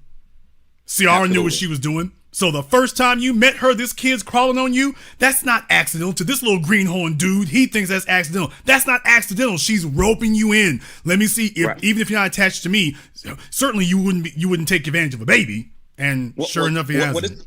This is the first question. Why is the kid around him so early? Because that they come as a package deal, and she wants to see, she ain't got time to waste. She wants to see how you're going to respond now, because she's got plans for you that she's willing to accept. She needs to make sure you accept it now. So instead of, we ain't going to ease you in, we just going to drop it on you. And he felt like a sucker. And she said, yo, I got one. Well, he wanted to. He wanted to, because remember now, he's younger than her. He's a fan. He's a fan of Ciara. So he was a fan of her before he met her. I've been saying that forever. So I keep coming back to the porn analogy, because if y'all are aware of that phenomena there, these old washed up porn chicks, they got fans who pay their bills. To this day, I'm talking about these little old ladies like Vanessa Del Rio ain't never going to pay nothing she don't really want to. Pam Grier, I mean, she didn't really do porn like that, but you get the idea. Okay, he disappeared on this. His porn chick must have got him. But let me tell you, dude, once they got you, that's it. If you're a fan, a woman can see when you are a fan. A woman can see when you're sprung. She sees when you're sprung. She sees when you're a fan. She sees when you're just digging it. She sees when you're not looking at her, you're looking at nostalgia. And as a consequence, she's like, oh, I got you. I got him right where I want him. So the first time you meet her and baby Future is crawling up on you and whatnot, and she's seeing how you're going to react to that. It's also part of the attaching process. Let me go ahead and drop this kid on him and get him to start seeing himself as a father, because the kid ain't old enough yet to say, you ain't my daddy. The kid's not old enough yet to say that, so this will deceive you into believing that that's not going to be a thing. Well, if they grow up with me, they'll be okay. Meanwhile, if you take a look at Future's son, there he is on the screen over there with the blue cap. Y'all know Future's son's got the mama's boy mushroom and everything else. Future's son looks like his daddy, not Russell. Future's son looks like Future, the way he dresses, the way he talks, the way his mama got him dressed up. She got him looking like his father, not like Russell Wilson. Let's go back and see if we can get Earl again. Hopefully he doesn't get kidnapped again. Oh, he's back calling us from the Twilight Zone. Okay, his Wi-Fi connection is not up to code here. So, Earl, I think we got the gist of what you had to say here tonight. Thank you very much for giving us a call. She got him looking like his biological father, which shows you what her agenda is. Her agenda is taking care of that. She ain't trying to have Future Jr. looking like Russell Wilson. She got Future Jr. looking like Future. Call from area code 734. You're on live with The Business. What's your name? Where you calling from? Hey, Jason. This is Mike calling from Los Angeles. Mike from Los Angeles. What's on your mind? Hey, so I'm a 30-year-old millennial, just a little background. I moved out here in Los Angeles not too long ago. I'm doing pretty well for myself, no kids, and I'm trying to figure out if marriage is worth it with how we see women's behavior these days, these modern times, and, you know, just the effect, the potential risks and damage is doing to men these days. Is it worth it to be married? Well, I certainly think it can be, but the thing is that men have to update their files. You cannot be naive about this. The only thing I advise, and I can say this because I'm a single guy who hasn't stepped over there. I'm out here in the field and I see the quality, or lack thereof, of males and females out here. And I think that the first thing that men have to do is update their files and stop looking at the world through an obsolete lens. This is not your grandfather's world. This is not your father's world. Even though we all are physically the same, the social environment has transformed radically. The legal environment has transformed radically. And men are starting to adapt and catch up to it. But the first thing you have to do is stop lying to yourself and saying that this isn't what it is. Stop looking at the females out here today telling yourself that you've got some 21st century version of your mom or your grandmom. You don't. This female creature walking around here in American society today is a completely separate animal from the one that raised you. And that's the first thing you must accept. That you are not going to meet the reincarnation of your mother or grandmother. Very unlikely. You are going to meet some modified version of it. But you're not going to meet them. You're certainly not going to meet it in Los Angeles. What? Because it's going to depend on what kind of guy you are. I mean, I've been to LA many a moon. And I'm just telling you right now, I mean, the chicks are fly. They look good, but they expect something. They are in, technically speaking, the most glamorous city in America. They have expectations of an Instagram life. So it doesn't matter about you as the guy. She's got expectations before she meets you. This is Prince Charming on meth. This is Prince Charming on nitroglycerin. So what you're going to have to do is modify your mindset there accordingly. Are there some good women in Los Angeles? I assume maybe they are. But boy, this is going to be a niche product, is the first thing I'm going to tell you. So if you're a simple guy with simple goals and simple ambitions, Los Angeles is probably not the hunting ground for a woman for you. Now, the women in Los Angeles will be screaming and hating what I'm saying. Here's the problem. Ladies in Los Angeles, y'all are some bull jive artists who play bait and switch. You will sit up here and tell a fella you're all right with him the way he is. Los Angeles is probably the single worst place I've ever met for females telling a guy that he's all right the way he is and then flipping on him. They never mean that in Los Angeles. In Los Angeles, it's even worse than New York. They never mean that in Los Angeles. In Los Angeles, if she tells you she's all right when you making $50,000, what she really means is I'll be all right when you making $250,000. They have too much exposure to too many people. They have too much exposure. There are too many individuals who are in their vicinity. And they come across too many of them in too many places. Too many upper class, upper scale men that they have proximity to and vicinity to.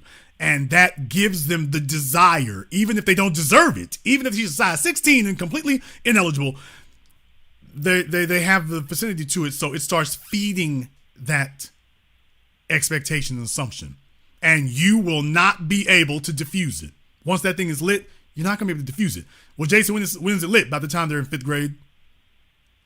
So that's a wrap. The train has already left the station.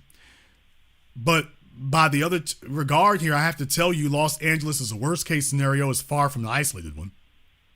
I was hearing some guys earlier today talking about Western culture. Staying away from females who have accepted Western culture. Here's the problem. The world has accepted Western culture. Females on planet Earth have accepted Western culture. You got all these places in South America and whatnot. You got a Gucci store. That's the definition of accepting Western culture.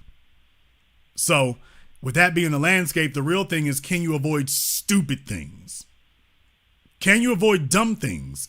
And have you made sure that the leverage is on your side? Because in a marriage, you got much more to lose.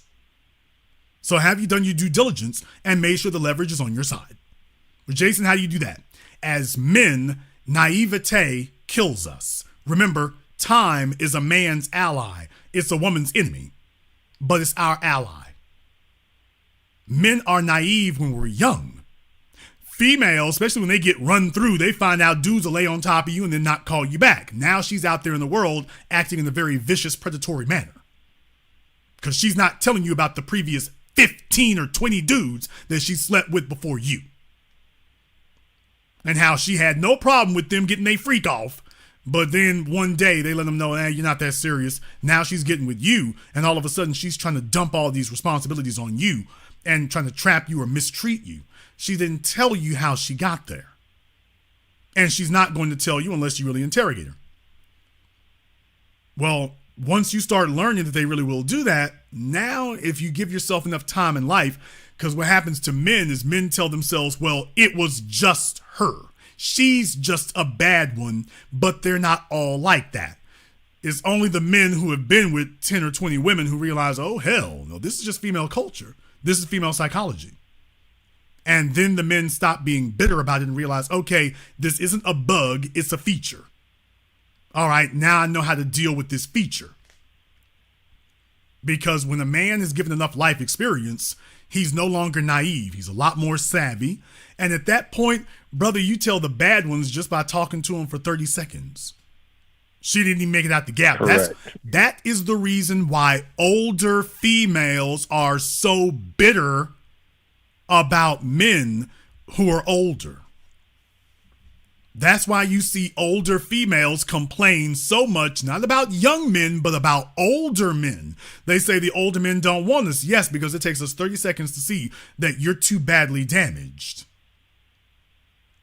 You see, the young fella will sit there and talk to your ass for 6 months or a year because he's trying to get some sex. At our point, sex is old to us. We can see you and judge you simply for what you are.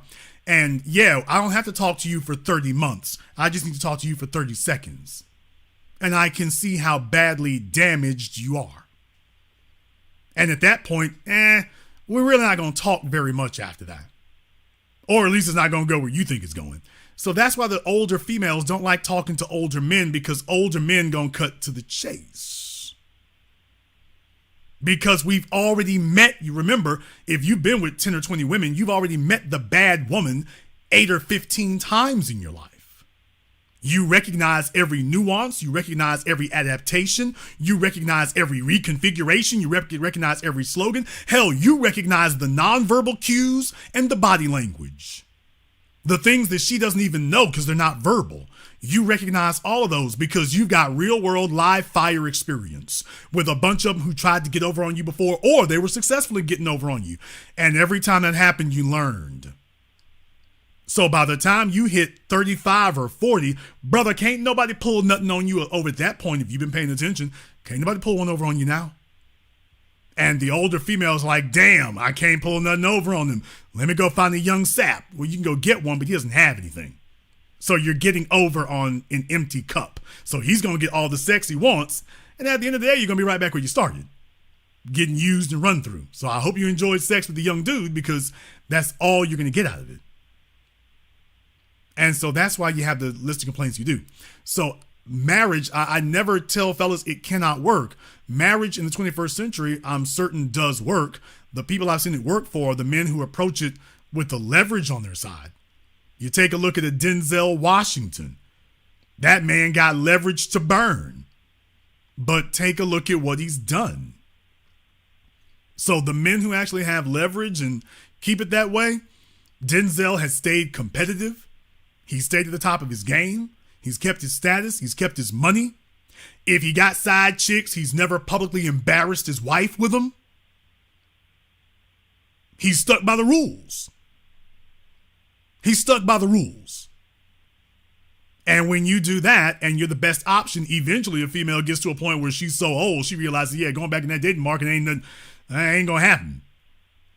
But that also depends on her character as well. If you choose a Tina Knowles, who is so obviously competing to be relevant with her granddaughters, well, you're going to get what you're going to get. Because you're like, well, she older but fly. Okay, dude, she's trying to be like her grandkids. You see that.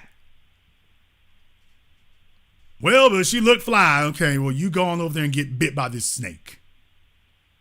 Because you're still hung up on an older chick trying to compete with younger chicks. You want an older chick who is solid where she is and isn't competing to be with the young chicks. Like, I told you all about this before. I had there was a younger female who I was explaining to her about the Bentley Bentayga or the Rolls Royce Cullinan. And she said, I was talking about these are exotics. She said, yeah, they are. And you got to be rich to have one. But that's an old people car. I want a G-Wagon or a Porsche. What you're talking about is an old people car. And, you know, at first I was like, okay, this little dumb heifer. But then I realized, okay, yeah, but you're young. And you're actually making a very good point. The people who pay their traffic tickets in L.A. pull up in a Porsche, some of them in a G-Wagon, pay off their DUIs. The people who run the city are driving Rolls Royces and Bentleys. And that's exactly the way it should be. A person driving a Bentley isn't supposed to be competing with the G-Wagoneers. And the person driving the Rolls Royce ain't supposed to be trying to compete with any of them. You're supposed to have left that world. You're supposed to have exited that. See, the thing about getting older is you realize that kids dress with trends. And you recognize and accept that. As you get older, you're not supposed to be the trendy person. You're supposed to be solid and stable. And you're certainly not supposed to look like some amalgam of the younger folk, which is why a grown man with sagging pants is so damn pathetic. Nigga, you competing with a bunch of children.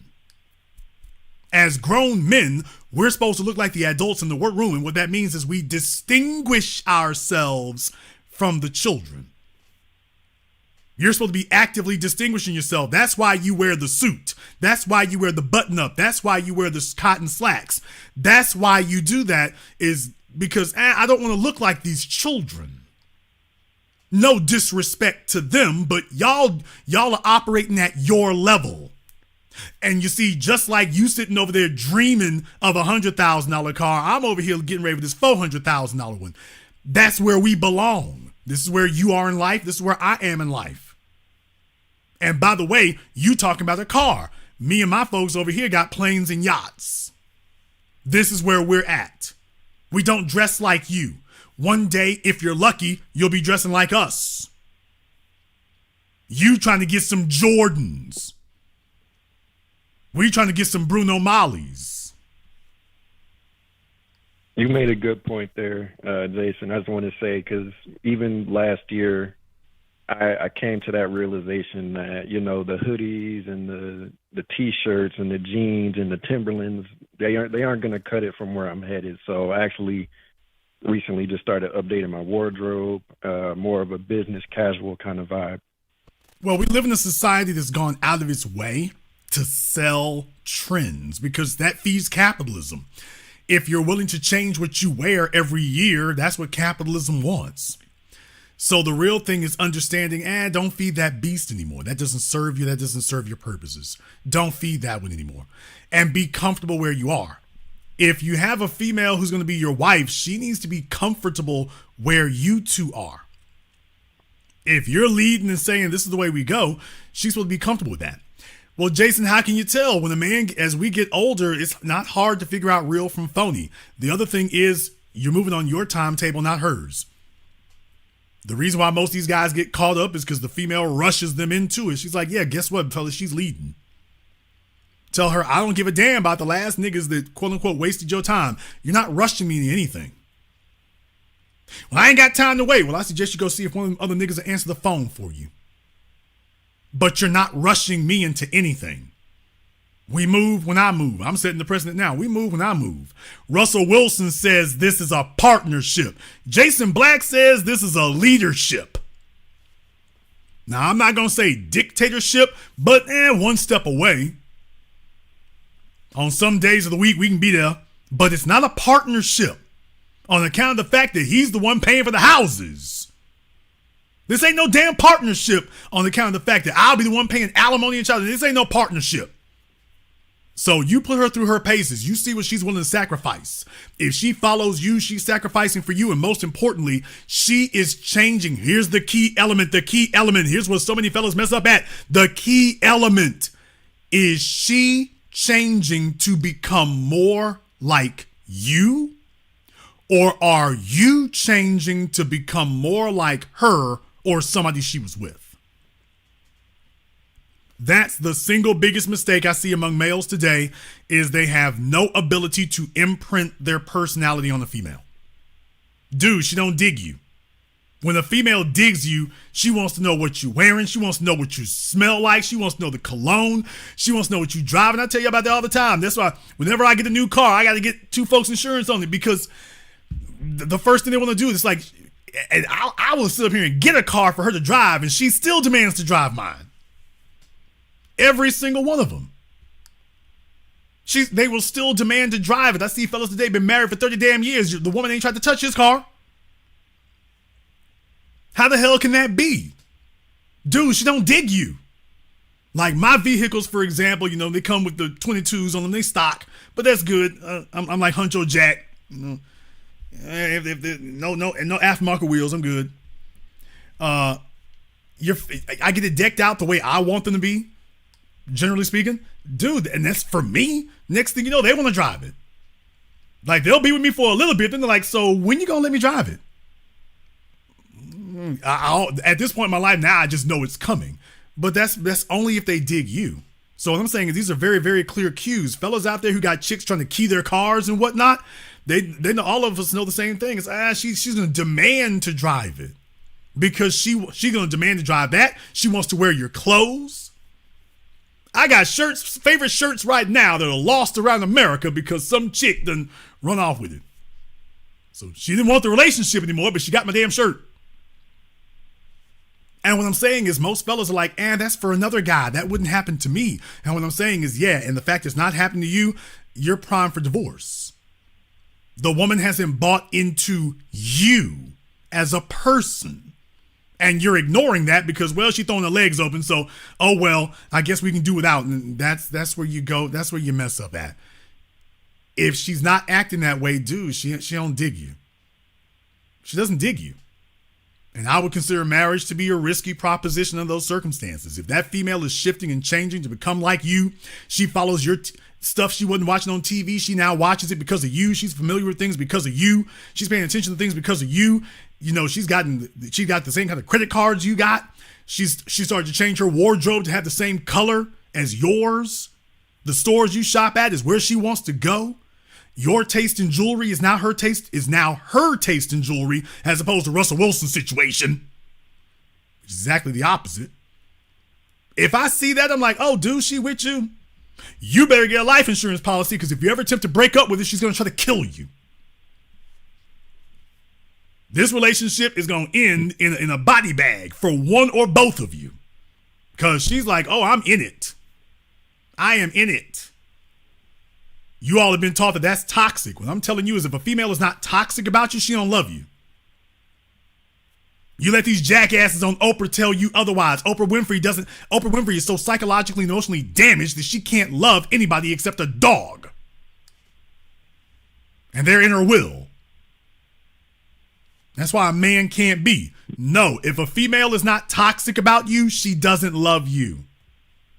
When a female loves a man, she is out of control because she is fully in her emotions. And if you can't get her in her emotions, dude, she don't dig you. She just wants her bills paid. She doesn't dig you.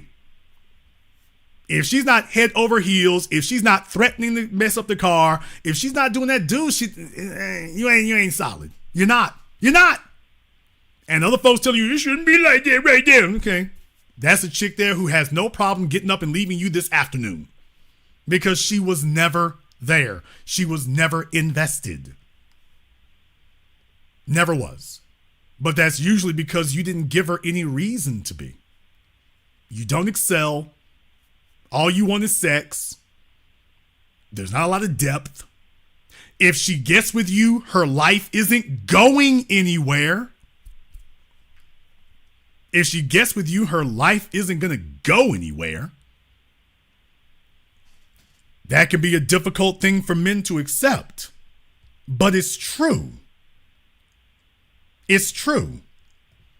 I spent my life doing various things and whatnot. I'm a documentarian. I've met some of the richest people on this planet. I've met some of the richest people on this planet, some of the most well-known historic people on this planet I've met. Still working on it lately. And what I'm saying is, by the way, that changes your life. You're giving a person something to buy into. It's like, hey, these are experiences you can't have anywhere else. She can't help but feel special under those circumstances. Most men don't do that. Most men have mediocre, basic lives and then ask about, I'm scared to get married. Dude, I'm scared to get married because I won't get rid of them. Only reason I'm scared to get married is because I know I'm not going to be able to get rid of them.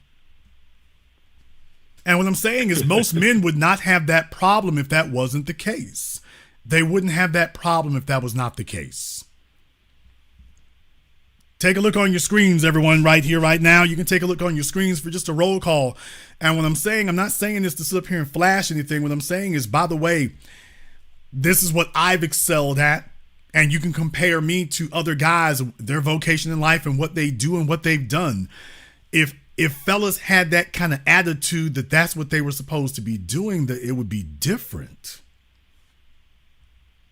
So what I'm saying is too many of y'all are not giving a woman anything to lose. You're not walking in the door saying, baby, if you lose me, you losing.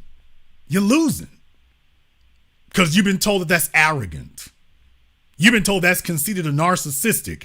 Meanwhile, then you turn around and complain because your female got ankles in the air for the dudes who act just like that. So the fellas that do behave like that, she throwing it down. And while they're turning around telling you, oh, you can be there. And I'm just saying, let's just deal in the real world. Let's just deal in the real world. Be honest. You're a man. You want something. Those women want something. I'm going to tell you to watch out for Los Angeles. I wouldn't be a man looking for a wife in Los Angeles any more than I would be a woman looking for a husband in Miami. Oh, absolutely. I wouldn't say I'm that naive. I'm definitely here for the networking and the business aspect to expand. But you should be able to pull them. Now, there's the real issue. I actually have a date tonight. Okay, well, a date is good, but the real thing is, what does she want? Because if all she wants is a date, not really. The real thing is, do they want more from you? Because if all they want is a date and leading to another date, or they're just looking to get their bills paid, not really. The other thing here is, do you have children? I'm sorry? Okay, you don't have any children? No. Okay. Why do you want to get married? I do see myself building a family in the future. That's definitely something I want to have in my life. Okay, you say in the future. Define the future. I would say within the next decade, before I turn 40. Okay. Well, what I am going to tell you there is having a family isn't something that you would probably feel comfortable with if you weren't firmly established in that regard. It had to be a female that you spent some significant extended time with. In my opinion, that should be at least 3 years, because anybody can pretend to be something that they're not for 6 months. They cannot pretend to be something that they're not for 36 months. Now, that they can't do. So if you're with a chick for 3 years, yeah, the fakeness going to wear off within about 2 to 6 months. Whatever she really is going to show up after that. And then you get to decide if you can tolerate that. Now, if you can, and if you put her through her paces to see how much she sacrifices, well, maybe then. Maybe then. That'd be up to you. But certainly I would tell you all, make sure that you are choosing the right candidate. Make sure you have a firmly established agenda. The more your agenda is established, the more you know what you're bringing her into. And if she's not a good fit for what you're bringing her into, back out she goes. Wait till you're getting older. That way sex ain't new to you. So just in case you meet some chick who's been around the block so many damn times that she's supernatural in bed, you'll be like, yes, this chick here is, a shaman in bed, but I'm not going to marry you. Yeah, you're probably the best sex I'm ever going to have, but I'm not going to marry you. Because I can't marry your sex. The rest of you comes as a package deal. And you're a problem. And I'm not going to marry a problem. And she can do whatever in the hell she wants to do after that. She can do whatever in the hell she wants to do after that. But you know what? You're not legally obligated to her. Whatever she does next, you're not legally obligated to it. So let her say whatever she wants to. Right. I think it's more important that you be together with anything else. Because if you don't have a solid agenda to bring a woman into, there's no reason to talk about it. If you're still working on it, you need to have that solidified. A woman needs to have certainty in that regard, but you need certainty so you know exactly what you're requiring. How old are you now? 30. Okay, in my opinion, I still think you got another 5 years to go. The females are not going to like that I said that.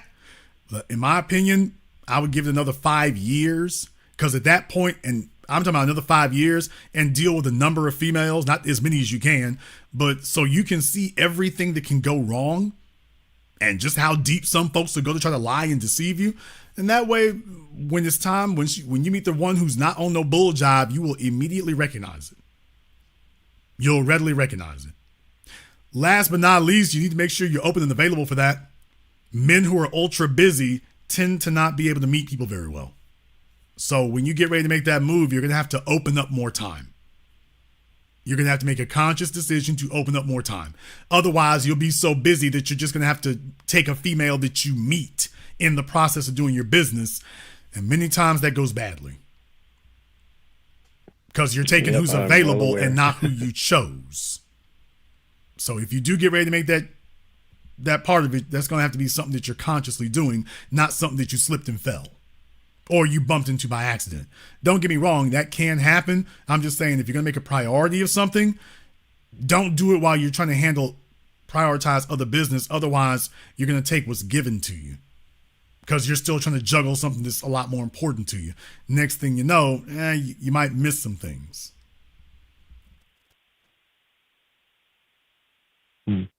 I'll let you have the last word. That was a good point.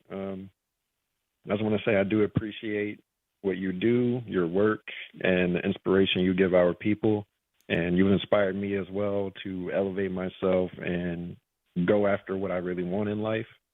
And it has definitely brought me to a higher standing, I would say, in life.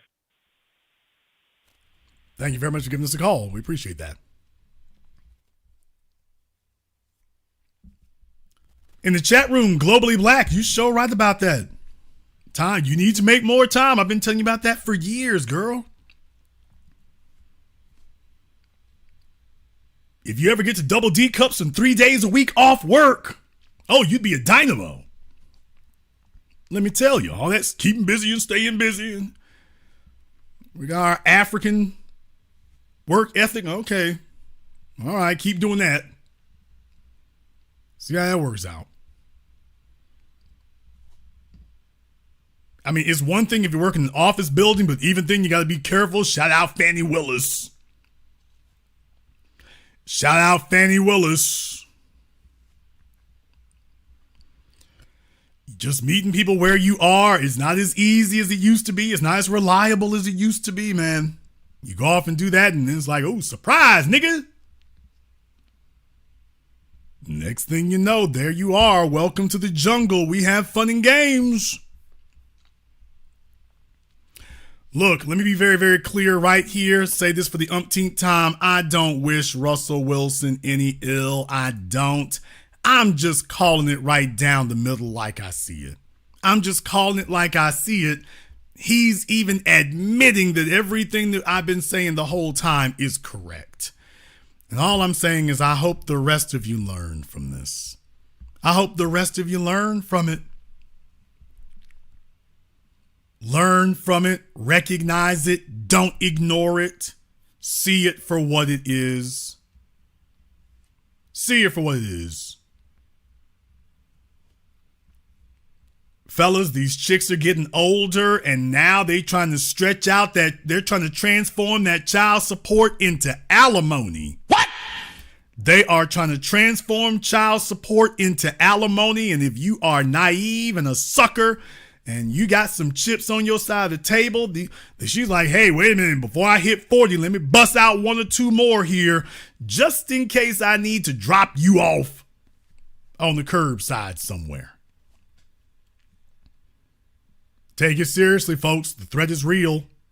Then again, there'll be some folks who will dispute me and debate me about it. So they may want to deny it. You heard one of them call in tonight. See how well that worked out. Although I suspect that most of you are smarter than that. We're going to go ahead and wrap things up here tonight. I want to send a big shout out here to everyone who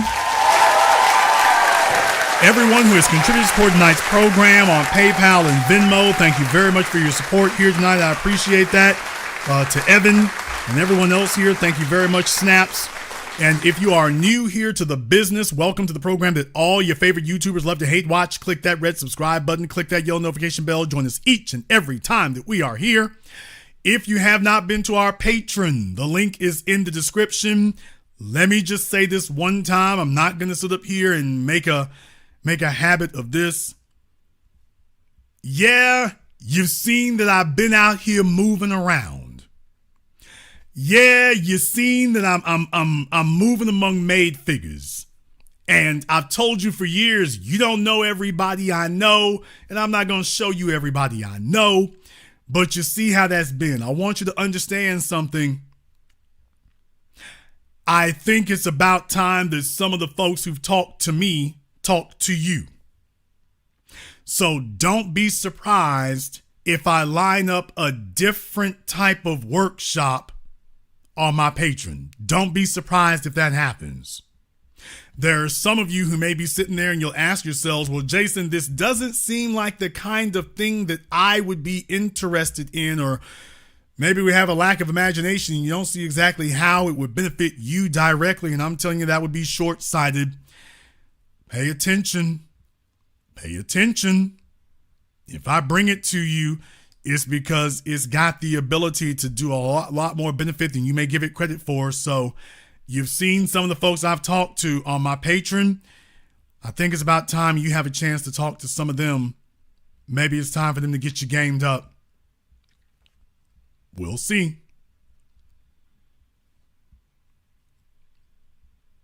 We're going to go ahead and wrap things up here tonight. I want to thank all of you for tuning in to tonight's program. Thank you for watching live or recorded. Thank you for liking, subscribing, and sharing. And this concludes tonight's broadcast of The Business. I am your host, your brother, your humble servant, Mr. Jason Black. And until next time, my brothers and my sisters from around the world, remember, handle your business or your business will trap you.